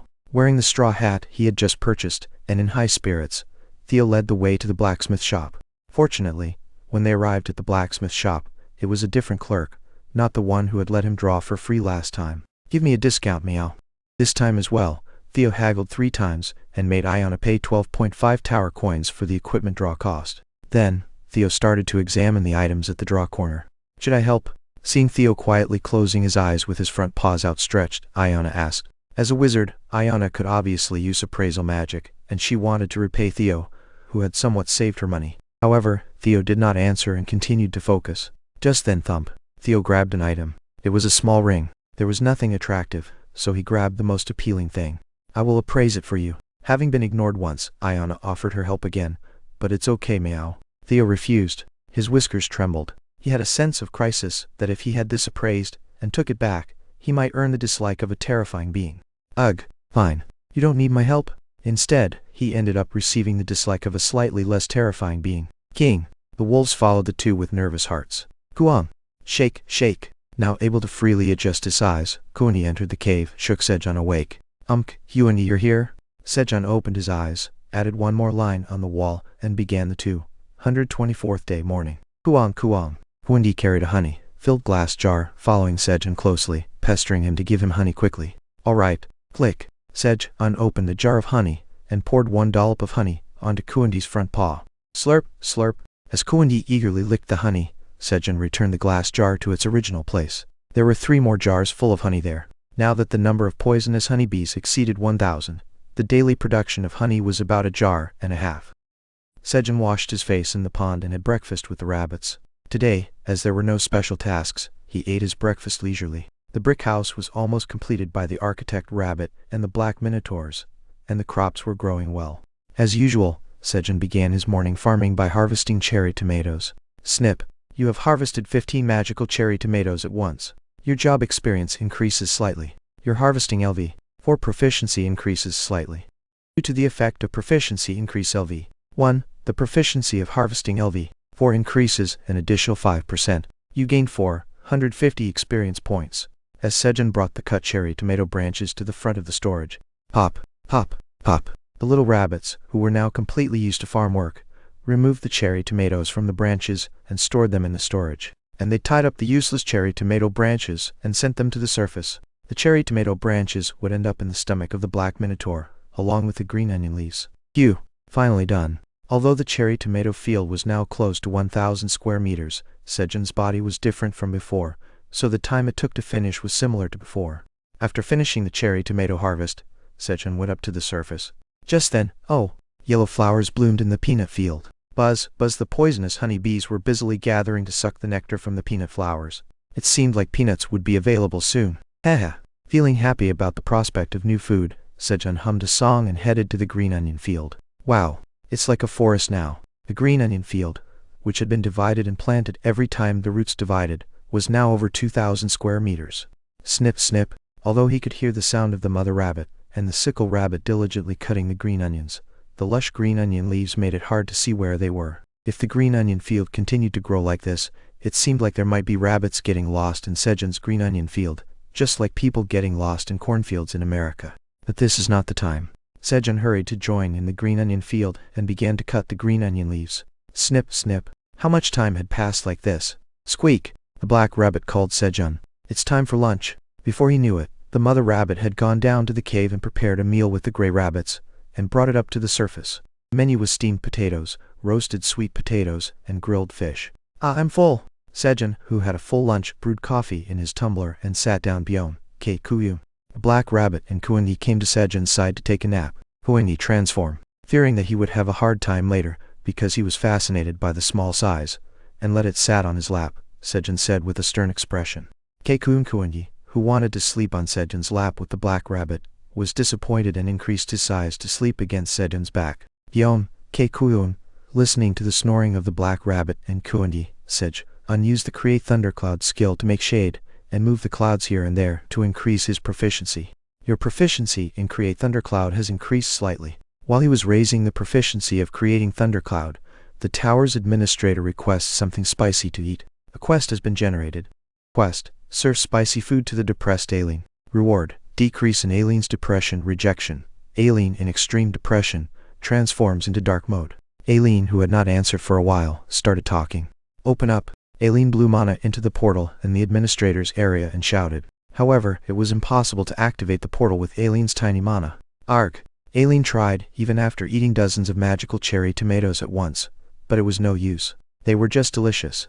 Huak! I can't! Eventually, Alien gave up trying to activate the portal she had been attempting for several days. Instead, I'll solve it myself. She decided to leave the administrator's area and solve it directly, like her grandfather. Huh? As soon as Alien left the administrator's area, she felt the world spinning and hurried back to the administrator's area. With her dragon heart still weakly beating, there wasn't enough mana to sustain Alien's body outside the administrator's area. Crying, human, I want to eat something spicy. A depressed Alien sought out Sejun. Dark mode? He didn't know what it was, but it seemed like Alien shouldn't go into dark mode. Just wait a moment. Sejun hurriedly took 5 half-dried squids he had prepared and went down to the cave to start making spicy stir-fried squid. He spared no effort in adding all the remaining chili powder. While Sejun was making spicy stir-fried squid, the tower's administrator requests advice on some troubles. Advice? Alien spilled out her troubles. So, you're saying that a red locust has invaded the 67th floor of the tower? The tower's administrator confirms it. The tower's administrator says that if the red locust is left alone, it will evolve into a more powerful group. Sejun realized the seriousness of the situation from Alien's words. A swarm of locusts that evolves by eating everything. First, I'll see if there's anything I can do to help. Sejun comforted Alien and gave her the finished spicy stir-fried squid. You have completed the quest. As a quest completion reward, Alien's depression decreases after eating spicy food. What should I do? Snip, snip. Sejun spent the entire afternoon cutting onion leaves, thinking about how to deal with the locusts. However, there was no apparent solution. That's when... Ouch! Sejun's hand was slightly cut on the onion leaf he was holding to cut. What is this? When Sejun looked at the onion leaf that cut his finger, its texture was completely different from the others. It felt like touching metal. He was lucky. The onion leaf was so hard and sharp that he could have cut off his finger if he had made a mistake. Could it be? Sejun, feeling strange, pulled out the root of the onion. You have harvested a sturdy blade onion. Your job experience slightly increases. Your proficiency of harvest LV4 increases slightly. Due to the effect of proficiency increase LV1, the proficiency of harvest LV4 increases by an additional 5%. You have gained 30 experience points. Huh? You have achieved the achievement of creating a new species in the tower. The tower recognizes your exclusive cultivation right for the new species. No one cannot cultivate a sturdy blade onion without your permission. Your job experience increases significantly. As Seon was quickly checking the options of the second new species, the sturdy blade onion. I'm back, meow. Theo returned with a hamster. Chapter 57. Catching Pests. TL, Hanguk sturdy blade onion right arrow, a mutated onion that has metallized its leaves to protect them from being cut off. Right arrow grown inside the tower. It uses all nutrients to make the onion leaves sharp and hard, resulting in lower taste and nutrition. Right arrow, there are no effects when consumed. Right arrow grower. Tower, Farmer Park C. Jun, right arrow shelf life. 90 days right arrow grade. See no effect when consumed, and no taste or nutrition either. Will the locust swarm try to eat this? Sejun's thoughts immediately connected to the red locust after checking the options of the sturdy blade green onion. Then tap, tap. President Park, I'm here meow. Why don't you greet me meow? Look, I'm also wearing a straw hat just like you meow. Theo, feeling hurt that Sejun was not paying attention to him, tapped Sejun's leg again to announce his arrival. Oh, Theo, you're here? The straw hat suits you well. Sejun, snapping back to reality after Theo's words, complimented Theo's straw hat. Of course meow. There is nothing in this world that doesn't suit me meow. Theo, flattered by Sejun's compliment, shrugged his shoulders proudly. President Park, sit down here meow. I sold out this time too and made a lot of money meow. Theo invited Sejun to sit down, aiming to sit on Sejun's lap. However, greetings to the Great Black Dragon. Ayana, the head of the Wizards Association, presents my respect. Ayana said, bending one knee. Thanks to this, Theo's strategy to sit on Sejun's lap failed. The head of the Wizards Association? But why are you here? I told her I'm the servant of the Great Black Dragon, but she didn't believe me, so I brought her here meow. I'm sorry. I believe you now. Ayana apologized to Theo by bowing her head, and then, I have something to say to the Great Black Dragon. Ayana cautiously said to Sejun. Yeah, what is it? The reason I came here is actually to request the Great Black Dragon to exterminate the red locusts on the 67th floor of the tower. I know. He had just heard it from Aileen, but he spoke as if he had known it from the beginning. I see you already knew. At first, Ayana wasn't sure if Sejun really was the Great Black Dragon. His appearance resembled a human who came from outside the tower, and he did not seem to have strong power. Is he really the Great Black Dragon? Ayana had doubts. Besides his black hair, there was nothing that seemed to be related to the Black Dragon. Although she could surely know whether the opponent is the Great Black Dragon or not by performing a magic scan, it was a great rudeness to do so without the other's permission. And if the opponent really is the Great Black Dragon, then not only herself, but also the entire Wizards Association might disappear due to her rudeness. Just as Ayana was wondering whether Sejun was the Great Black Dragon. Keu? In Ayana's view, Sejun was holding a blade of grass. It was definitely grass, but the leaves were sharp like a blade. And then, Ayana was certain. Great Black Dragon did not intervene immediately due to the tight schedule of developing a new weapon alone. That's the scenario Ayana had written for herself. Great Black Dragon, I will capture the red locusts on the 67th floor of the tower and assist in the testing of your new weapon. New weapon? Alright, I would appreciate that. Sejun, who had wanted to know if the sturdy blade onion leaves would be effective against red locusts, readily agreed to Ayana's words. I'm honored to be able to help with the testing of Great Black Dragon's new weapon. Then I'll be back soon. Ayana hurriedly descended the tower. And then, President Park, sit down quickly and receive my report meow. Theo, who was keen to sit on Sejun's lap, tapped the floor and again urged Sejun to sit. Theo was persistent about Sejun's lap. Alright, go ahead.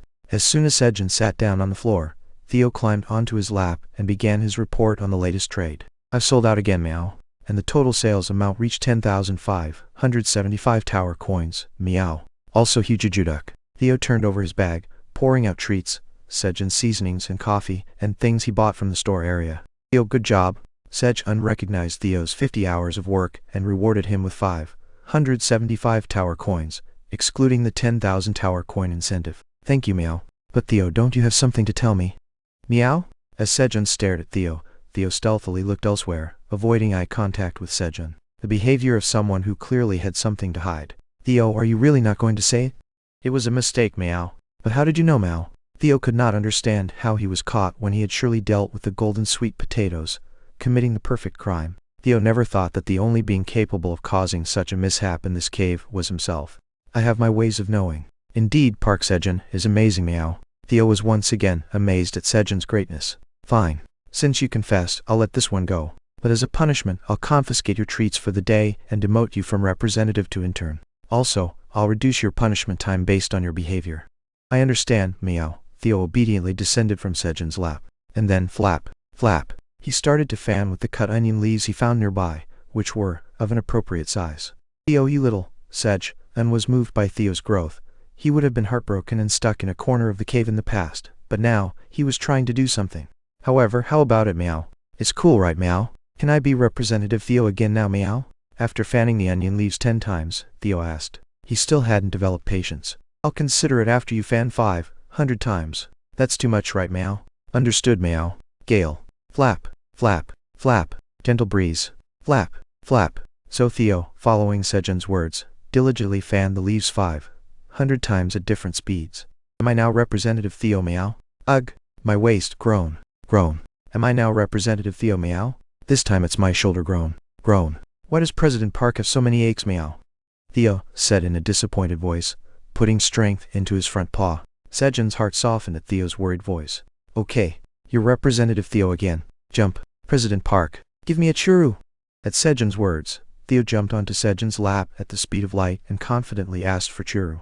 All right, when Sejun tore up churu and brought it to Theo's mouth. Chomp, chomp, chomp. Theo was lost in a trance of churu. Just as Sejun was feeding Theo churu, oh, great black dragon. I've caught red locust. Ayana magically subdued and brought 5 red locusts that were several times larger than her own body. So quickly, considering the time it takes for Theo to go back and forth from the tower, it would have been time to not even reach the 67th floor of the tower yet. There are general, express, super express, and light speed routes in the merchant route. It seems like Ayana used the light speed merchant route, meow. Theo solved Sejun's curiosity. Ayana, good job.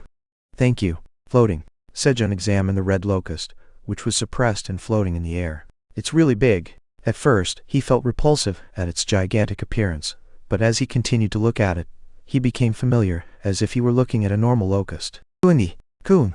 At Sejun's call, Kundi, who was in the cave, came up to the ground. Kundi, can you cut this for me? Sejun offered a sturdy blade onion. Kundi's skin was tough and thick, so there was no worry about getting hurt. Kun. Kundi grabbed the leaf of the sturdy blade onion with both hands and handed it to Sejun. Thanks. Sejun carefully held the sturdy blade onion leaf that Kundi had broken and moved to a place where nothing was around. Then, he dug the ground and anchored the leaf into the soil. Ayana, can you keep these guys from escaping? Yes. Don't worry, oh great black dragon. Then let one go for now. Yes. When Ayana released her magic, flap, flap, one of the red locusts started to fly, flapping its wings. Ayana, who was casting separate spells on each red locust, would have been an astonishing sight to other hunters.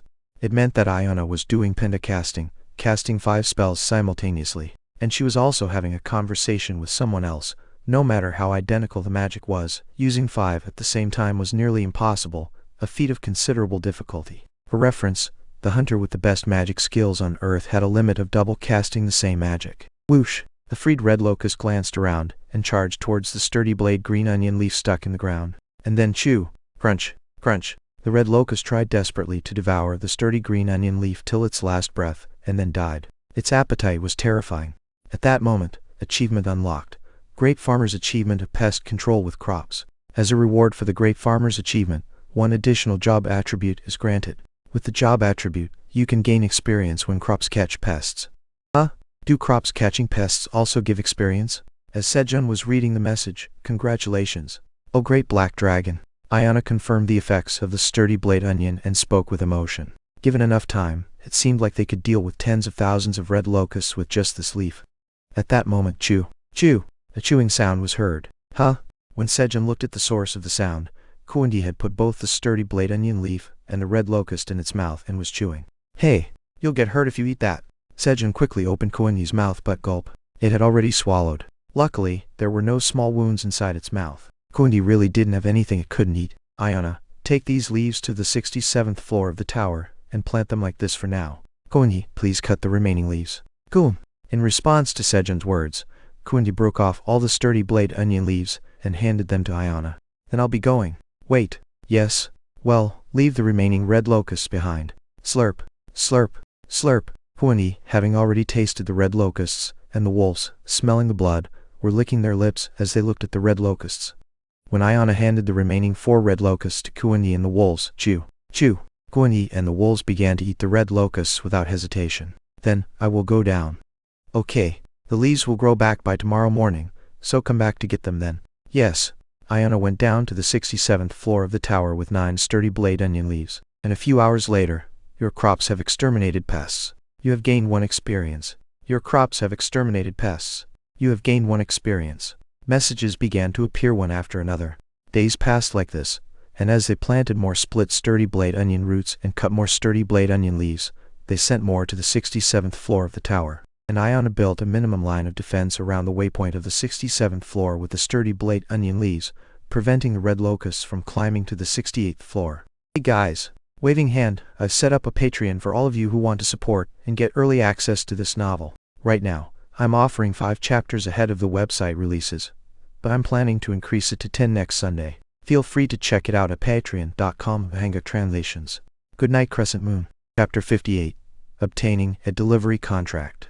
Yell, Hanguk, you've eliminated 1,003,781 red locusts on the 67th floor of the tower. There are still 6,038,819,188 red locusts left on the 67th floor. The number of red locusts on the 67th floor increased by 7 compared to an hour ago. Q. Aileen sighed in relief after reading the notification from the crystal orb. The rapidly increasing number of red locusts had almost come to a halt. Hee. All thanks to the remarkable human. I should tell Grandpa to reward him when he comes. Aileen, with her lack of mana, could only see up to the 99th floor through the crystal orb.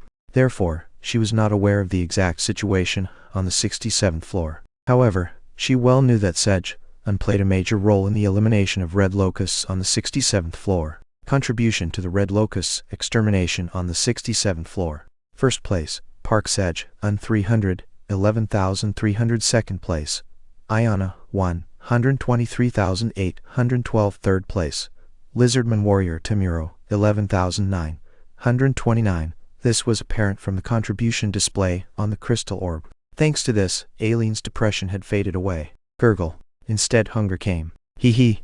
I should ask the interesting human for something to eat. She was craving something sweet today. Day 228 of being stranded. Afternoon. Crack. Koani broke the leaves of the blade green onion. Good job, Koani. Good job. As Sejun applauded and praised Cake Yuam. Elated Koani started to dance, singing in his own rhythm and shaking his hips. And then bang. The black rabbit, excited by Koani's dance, created a discordant beat with his hammer. Then, the tower's administrator says they want to eat dried sweet potato. Can't you see we're working instead of you dealing with the red locusts on the 67th floor? Koani and the black rabbit were following the rhythm, and all Sejun did was clap for Koani. But Sejun spoke confidently. The tower's administrator says they acknowledge your contributions. The tower's administrator says you will be rewarded when the red locust extermination on the 67th floor is over. Reward? What is it?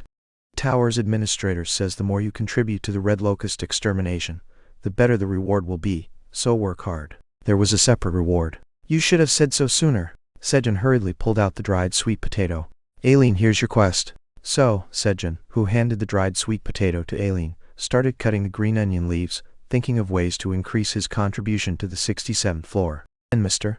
Sejun, we're back. Elka and the wolves, who delivered the sturdy blade onions to the 67th floor, arrived. As soon as the defensive line for the waypoint on the 67th floor of the tower was established, Ayana thought the urgent fire was out, and intended to return to her magic tower. So, she sought permission from Sejun to transport sturdy blade onion leaves through the Freelance Merchants Association on her behalf. Transport? We'll do it for you.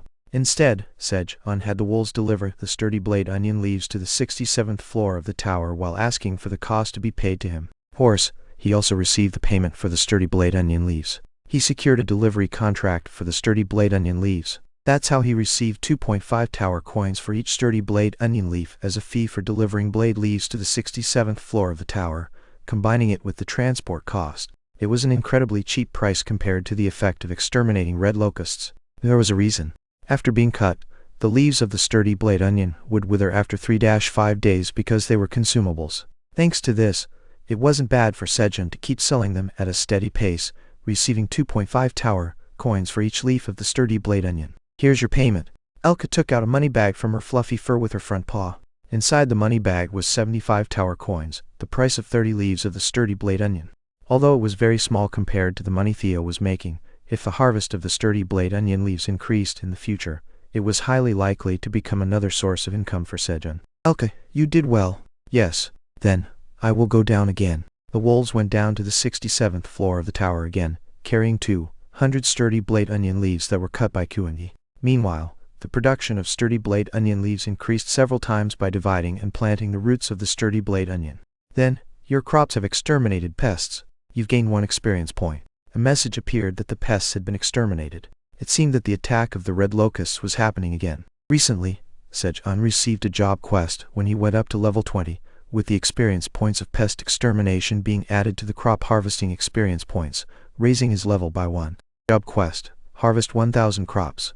Reward: level 21, 50 tower coins. Since it wasn't a difficult quest, Sejun completed the quest in 2 days while harvesting cherry tomatoes, and was continuously raising his experience points. And then, you've leveled up. You've gained 1 bonus stat. He leveled up again and reached level 21. The bonus stat was again allocated to magic, just like last time. From Sejun's cave, to the west direction. Mother Crimson Giant Bear was patrolling. Then, swoosh, swoosh, Mother Crimson Giant Bear heard the sound of an intruder moving. Swoosh, swoosh. A tree about 10 m tall was walking by, moving its roots. Such a big creature was usually deep in the west, and couldn't be encountered, but today it revealed itself for some reason.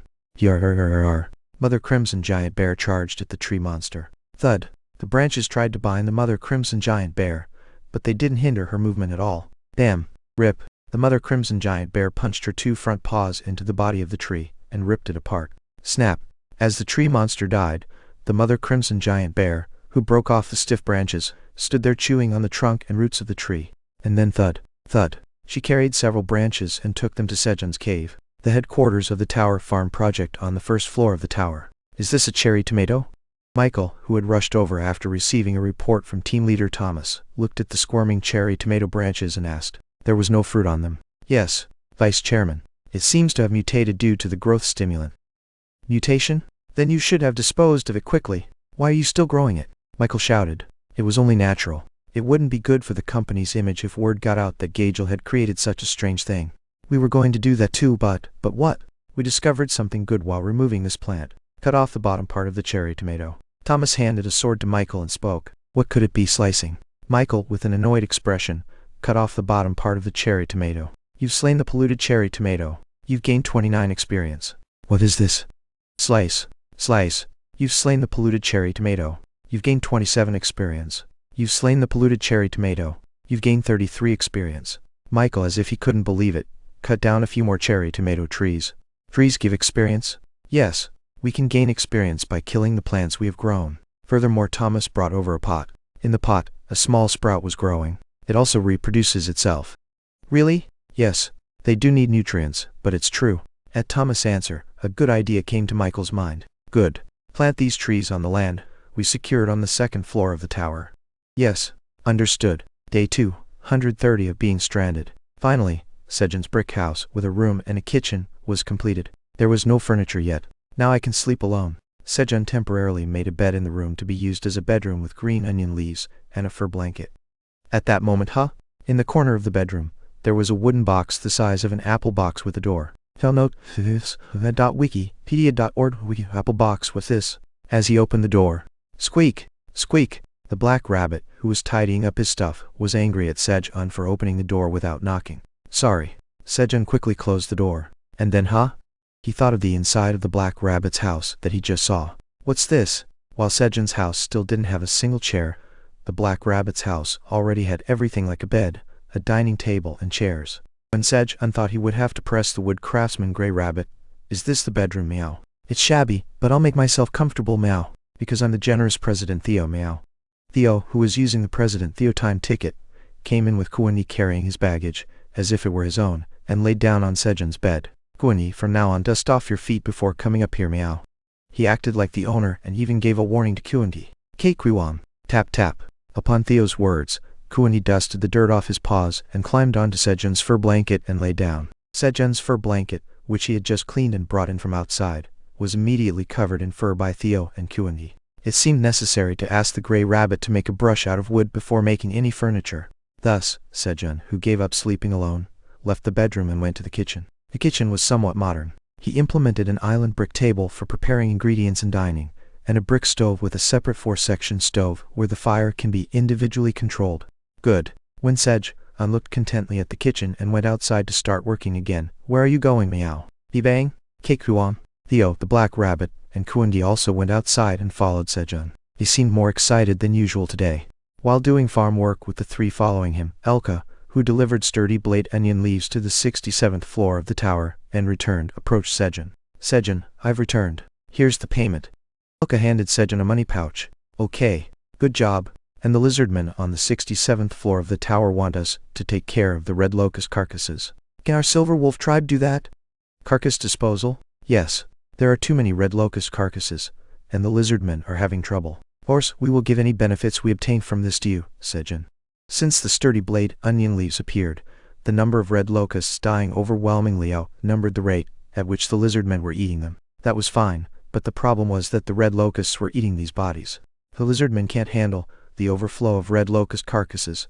The red locusts will eat their comrades' bodies and lay eggs, so they need to be dealt with quickly. So the lizardman, with a hopeful mind, proposed a deal to Elka, who always enjoys eating red locust carcasses deliciously whenever he visits the 67th floor of the tower, to give him 0.01 tower coins for every 100 kg of carcasses he removes.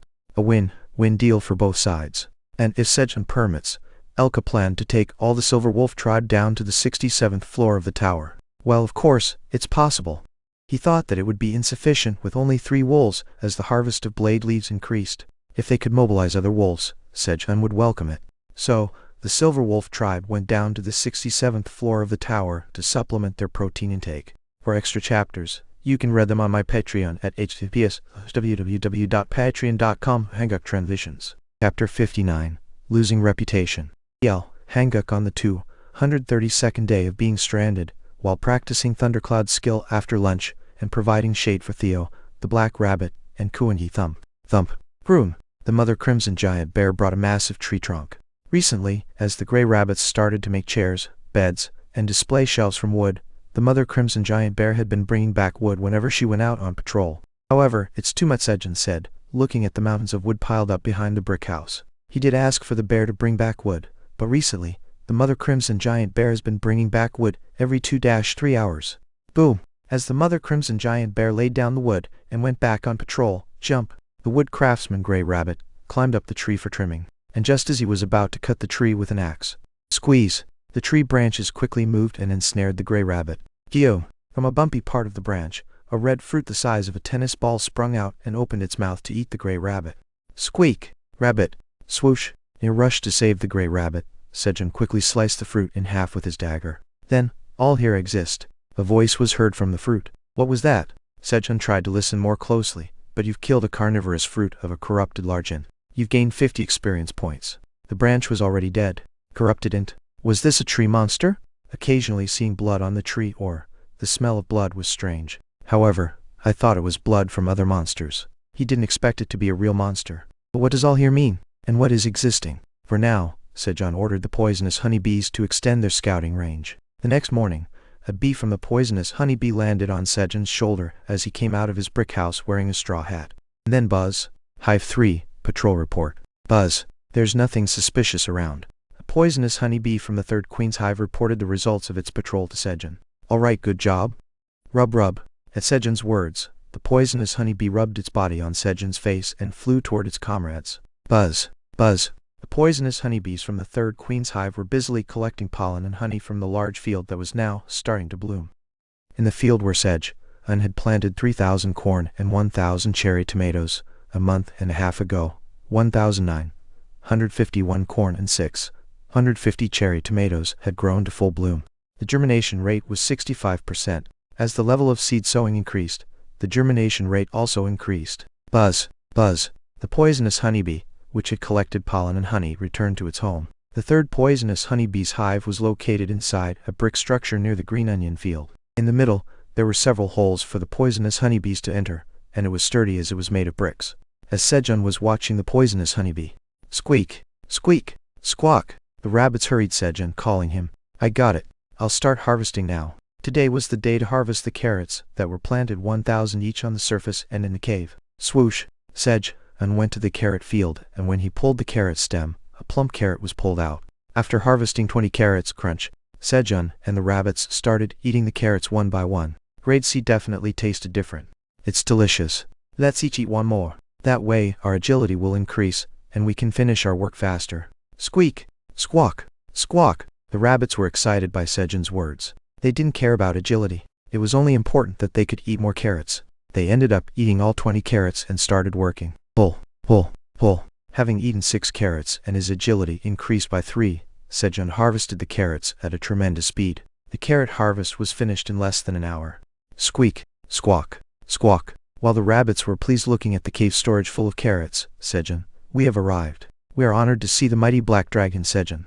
Elka brought 2 wolves that Sejun had never seen before. Theo had to go down the tower again to trade, so Elka brought more wolves to deliver the sturdy blade onion leaves on the 67th floor on his behalf. My name is Malkai. My name is Borori. The wolves wagged their tails vigorously and introduced themselves to Sejun. Okay, Malky Borori, I look forward to working with you. Leave it to us. We will work hard. After greeting Sejun, the wolves loaded the sturdy blade onion leaves. And then Theo came out of Sejun's brick house, trudging along with his bag. President Park, I'll be back. Theo, who didn't want to leave Sejun's lap, buried his face in Sejun's lap. He left his scent on Sejun's lap to alert others that he had an owner. He felt like there would be more entities aiming for Sejun's lap, not just the black rabbit and Kuangi. Take care of my lap. What do you mean? Take care, Sejun said, detaching Theo, who clung to his leg. Meow, I got it. I'll be back. Theo with an anxious face, and the wolves went down the tower together. Great job, everyone. We'll rest for 5 days and then continue exploring on the 39th floor. Yes. At the words of Leon, the guild leader of the Phoenix Guild, the guild members answered and left the tower. Kim Dong-sik, who participated in the first conquest of the deadly tarantula for his merit in bringing the detoxifying green onion, also left the tower. And as soon as he left the Black Tower, he went straight to the Awakened Association building to find Han Hyun. It was to hand over his golden sweet potato to his master. Korea's Awakened Association President's Office. The indoor temperature, which was set to -30 degrees Celsius, was now set to -35 degrees in the President's office. The curse of the flame was getting worse. Donsik, is this golden sweet potato grown by Mr. Park Sejun? Han Hyun asked, looking at the golden sweet potato in his hand that was glowing. Yes. It's exactly as described in the item description. I saw the fire resistance option in the golden sweet potato. So, I pleaded with the cat merchant to get it for you, master. Though Theo had practically pawned off the golden sweet potato to cover his mistake, Kim Dong-sik exaggerated a bit to score more points with his master. Alright, Dong-sik, thank you. I'll give you 3 chances to refuse a 1v1 spar. Han Tae-jun did not understand why, but his disciples loved this reward the most. Thank you. Kim Dong-sik, who had earned 3 chances to avoid beatings, answered cheerfully. You may leave now. Yes. As Kim Dong-sik exited, crunch, Han Hyun started to bite into the golden sweet potato, without even peeling the skin. Chew, chew. He hadn't cared about the taste, as the fire resistance option was important, but as he chewed, a rich sweetness flowed out. Then you have consumed the golden sweet potato. 200 g of fat will be broken down, increasing your fire resistance for 5 hours. Due to the talent, medicine boost, the medicinal effect is enhanced by 30%. The curse of fire has been temporarily lifted. His fire resistance greatly increased, and he could completely escape from the curse of fire for a few hours. Ha ha ha! Good. Han Hyun quickly packed the golden sweet potato and got up. He was going to kill the boss of the 52nd floor of the tower, who had cursed him. He was confident that he could kill him in his current state. Secretary Kim, I'm going into the tower. If anyone comes looking for me, tell them I'm on vacation. Han Hyun shouted to Secretary Kim, who was waiting outside the president's office, and crash! He jumped out of the window from the 30th floor of the building. Boom! President, what about the World Awakened Association meeting tomorrow? When Secretary Kim opened the door in a hurry after hearing Han Hyun's voice, the president's office was already empty. Han Hyun started to climb the tower again.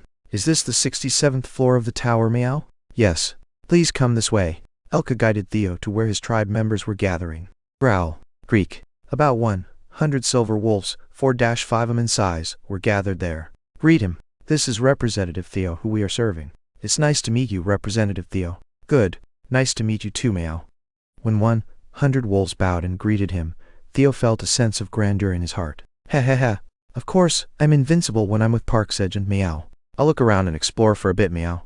Theo, in a good mood, started exploring the 67th floor of the tower. They were gradually reclaiming the land, pushing out the red locust bit by bit with the sturdy blade onion leaves. Just then the cat, he's the subordinate of the great black dragon, the lizardmen, free mercenaries, and wizards who were resting in the back looked at Theo with a glance and whispered to each other. You, hut. Do they recognize me, the deadly yellow cat, Theo Park, the subordinate of the great black dragon? Theo, with his chin held high, walked slowly, so that the beings of the 67th floor could get a detailed look at his formidable appearance. Then Representative Theo, I'm sorry. From afar, Elka looked apologetic as she watched Theo. While delivering the sturdy blade onion leaves to the 67th floor of the tower, Elka had heard a strange rumor. The main content was, the great black dragon spends a lot of money. It seemed due to the sturdy blade onion leaves deal. Although it was true, from the standpoint of serving the great black dragon, Elka couldn't sit by while Sejun's reputation was tarnished. So, during every trade, Elka would leak some other information to the lizardmen. There's a wandering cat merchant named Theo among the subordinates of the great black dragon, and he spends a ton of money. This deal was led by Representative Theo from start to finish. Having heard this a few times from Elka, the beings in the tower came to believe that the Great Black Dragon would never spend money so recklessly. Thus, the honor of the Great Black Dragon was maintained. However, Theo's reputation began to drop. Since there was originally no great reputation, there was nothing to lose. But his nearly zero reputation started to plummet below zero, spreading rumors about the unscrupulous merchant Theo. You, hut. What? Did they all even look me in the eyes because they're embarrassed, meow? Only Theo was unaware of his bad reputation. Representative Theo, let's go down now. Understood, meow. Before being discovered, Elka quickly took Theo down the tower. Dawn of the 235th day of being stranded. Squee! A scream came from the mother rabbits in the cave. Labor had started. Geek. Sejun quickly opened the door and left the brick house. He planned to go down into the cave in case of an emergency. Then thud. Thud. There was a sound of something moving unnaturally. What's that sound? When Sejun looked at where the sound came from, small tree branches, about 50 cm tall and as thick as Sejun's wrist, were approaching the cave, walking on two legs. Corrupted and small branch scout, it was a monster. Black rabbit invaders. Sejun quickly stabbed the branch scout in front of him with a dagger, and called for the black rabbit. You have defeated the corrupted and small branch scout. Bang! The black rabbit, hearing Sejun's call, took up his weapon, a hammer, and thump, thump, thump, started pounding the branch scouts. In an instant, 8 branch scouts around them were taken down. Then thud, thud. Countless branch scouts were approaching. It seemed it was going to be a tough morning. For extra chapters, you can read them on my Patreon at www.patreon.com/hanguk-translations. Chapter 60. Touched by Filial Piety. Hail, Hanguk, there were too many enemies. Fortunately, the enemies were coming from the west where crops had not been planted, and they were weak wooden monsters that he could handle. All he had to do was hold out until morning. When morning came, the Crimson Giant Bear and Black Minotaurs would start their day. I need to buy some time. Guys, prepare the torches. As Sejun shouted into the cave's entrance, help, beep. The rabbits quickly put the torches they had previously made into a basket and tied them to a rope. Black Rabbit, bring some fire from the kitchen. While Sejun pulled up the torches, he told the Black Rabbit. He thought that the enemies, being made of wood, would be vulnerable to fire. Bang! The Black Rabbit quickly fetched fire from the kitchen in the brick house. Then thump, thump. Several branch scouts approached. Bang, bang, bang, bang. While Sejun was hoisting the torches, the Black Rabbit guarded him and took care of the enemies. Wash. In the meantime, Sejun hoisted the torches, arranged them in a circle, and set them on fire. He then threw one of the flaming torches with all his might towards the enemy. Swoosh, swoosh. As the torch flew 50 meters and hit the front of the enemy line, whoosh, the fire transferred to the enemy's body. Luckily it burned well. Thump. The branch scout who had caught on fire couldn't take a few steps and fell down. You have defeated a small branch scout of the corrupted end. You have gained 25 experience points. The other branches of the scout moved sideways to avoid the fire. Guys, keep making torches. Sejun told the rabbits in the cave to make more torches. Whoosh, whoosh, and again threw a torch at the branch scouts. As Sejun threw dozens of torches, the number of branch scouts falling while on fire increased, naturally creating a wall of fire. And then bang, bang, bang, bang. The branch scouts coming through the gaps in the wall of fire were dealt with by the Black Rabbit. Good. If they could hold out like this, throwing torches until morning, they would be all right. Sejun attacked the enemies, throwing another torch. Whoosh. You have defeated a small branch scout of the corrupted end. You have gained 25 experience points. You have defeated a small branch scout of the corrupted end. You have gained 25 experience points. Experience points flooded in as he burned the branch scouts. Additionally, your crops have exterminated pests. You have gained 1 experience. Your crops have exterminated pests. You have gained 1 experience. The red locusts started to move again, boosting the experience points. After a while, you have leveled up. You have acquired 1 bonus stat. Sejun leveled up, reaching level 22. Good. I'll allocate the bonus stats in magic. He even had the luxury of allocating his bonus stats. At this rate I might finish them off before dawn. Sejun was beginning to be confident of his victory when thud, thud, huh? As if to mock Sejun's thoughts, creatures over 2 m tall appeared from the rear of the enemy line. Corrupted its large branch scout. The large branch scout with long legs jumped over the firewall. Still, it's just wood. Sejun threw a torch at the large branch scout, but smack. The large branch scout swatted away the thrown torch, as if swatting away a mosquito. It seemed to have strong resistance to fire. Darn, Sejun was taken aback when the torch didn't work. Just then beep. Black Rabbit charged forward and hit the large branch scout's leg. Bang! With the Black Rabbit's attack, the large branch scout lost its balance as its leg broke. Beep. The Black Rabbit, who'd jumped high, raised its hammer above its head and aimed for the torso of the large branch scout. Bang! Thud! With the black rabbit's attack, the large branch scout fell. However, thump thump. While the black rabbit was dealing with one large branch scout, thousands of them were approaching over the fire. Just then, a huge shadow started to cover the surroundings. Huh? You guys? The Mother Crimson Giant Bear and the Minotaur King appeared. Roar! Thump thump. Bang! As the Mother Crimson Giant Bear charged towards the large branch scouts, the area was devastated. The Minotaur King also began to attack. Roar! Whoosh! Bang! When Minotaur King swung his weapon, the red bone club, in the air once, the large branch scouts in front of him were swept away as if they had met a typhoon. And roar! Roar! The Minotaur King and the black Minotaurs guarded the surroundings of Sejun. Swoosh! Heh! I feel refreshed. Aileen came out of the lake after a bath, and, munch munch, she filled her stomach with the dried sweet potatoes Sejun gave her. Hee hee! It's sweet! Aileen had filled her belly enough, so she decided to watch what the interesting human was doing. Given the time, he seemed likely to be asleep, but watching him sleep would make the morning come quickly. Crystal orb. Swoosh! At Aileen's call, the crystal orb appeared suddenly in front of her. A little mana had accumulated in Aileen's dragon heart, and she was finally able to summon the crystal orb from the administrator area. Aha! If a little more mana accumulates, I should be able to hear the interesting human's voice too, right? Aileen thought about the crystal orb's voice support function and looked at Sejun's brick house through the crystal orb. But Sejun wasn't in his bedroom. Huh? Where did he go? Aileen looked outside the brick house. Then, she saw Sejun fighting with the corrupted ants branches outside. Roar! Yuens! How dare you attack my special human? She wanted to rush out and burn the entire western forest immediately, but it was frustrating that she couldn't. But it was fortunate that the special human was fighting well against the branches. Get stronger quickly, human. As Aileen was cheering for Sejun and looking around, what? Those guys too? She saw thousands of large branch scouts coming from a 0.5 km away from Sejun's house. What do I do? He can't stop that the level difference between small and large was significant, and their numbers were too many. Mama Bear, wake up! Minotaur King, wake up! Aileen started waking up the Mother Crimson, Giant Bear, and Minotaur King by sending them messages. How did you guys know? While Sejun was wondering, the tower's administrator says that she woke up the Mother Crimson Giant Bear and Minotaur King. The tower's administrator shouts for you to trust her and sleep soundly in the future. Aileen, thank you. I survived because of you. For some reason, Aileen didn't respond to Sejun's words. Aileen's heart was pounding too hard at Sejun's words. At that moment, Kuan-Yi called Sejun in front of the large branch scout. Kuan-Yi, why? When Sejun approached, thump, a large branch scout whose arms and legs were all broken, but not yet dead, was seen trying to move. Huh? It's not dead yet? Thud. You have defeated a large branch scout of the corrupted end. You have gained 500 experience points. As Sejun killed the large branch scout, thud. Kuan-Yi, breaking the remaining arm of the moving large branch scout, called Sejun. Oh, this one also has no arms and legs. Thud. Sejun delivered the final blow again. Meanwhile, Kuan-Yi immobilized another branch scout and called Sejun again. The black minotaurs watching from behind were moved by the filial piety of Kuan-Yi, who was trying to raise a weak dad. And thud. Yuma! Following Kuan-Yi, they broke the arms and legs of the surviving branch scouts and called Sejun. Thanks to the help of Kuan-Yi and the black minotaurs, Sejun, who monopolized the experience, raised his level again and reached level 23. And Piu.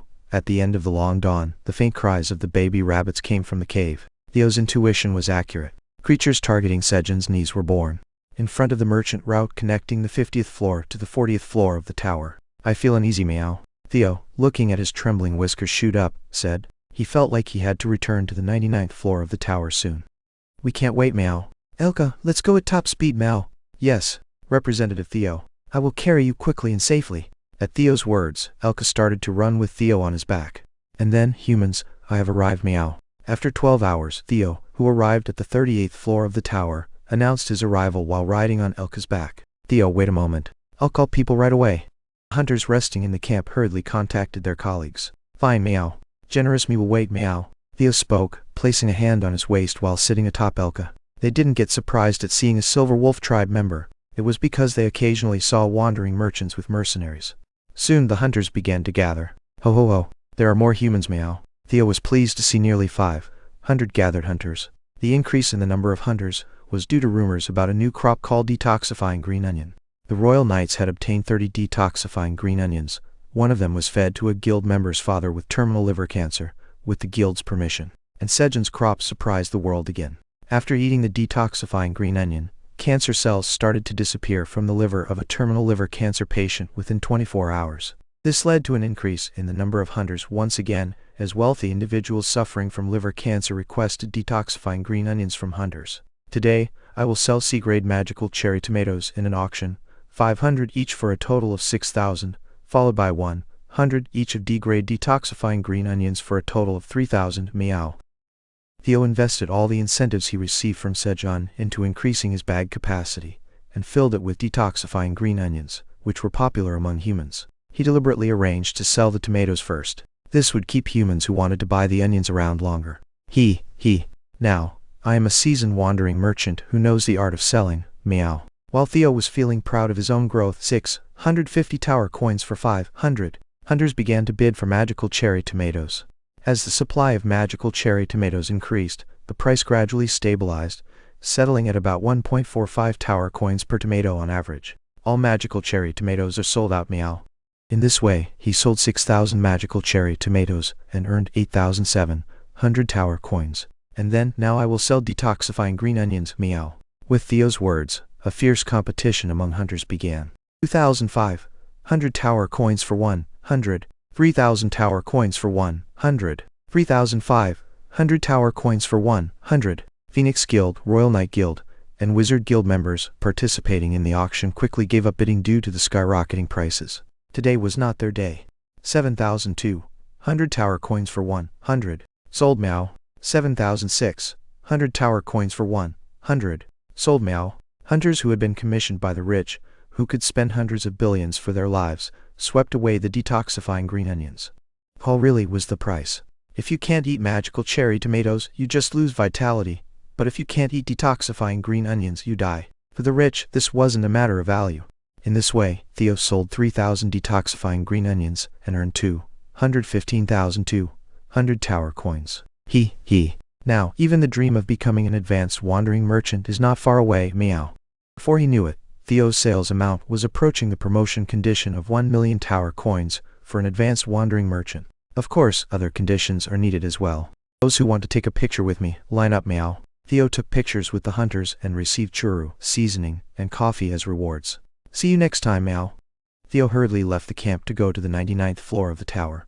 At that moment, Mr. Theo, 5 hunters who tried to kidnap Theo, but ended up having their lives mortgaged, approached him nervously. For extra chapters, you can read them on my Patreon at https://www.patreon.com/hanguk transitions.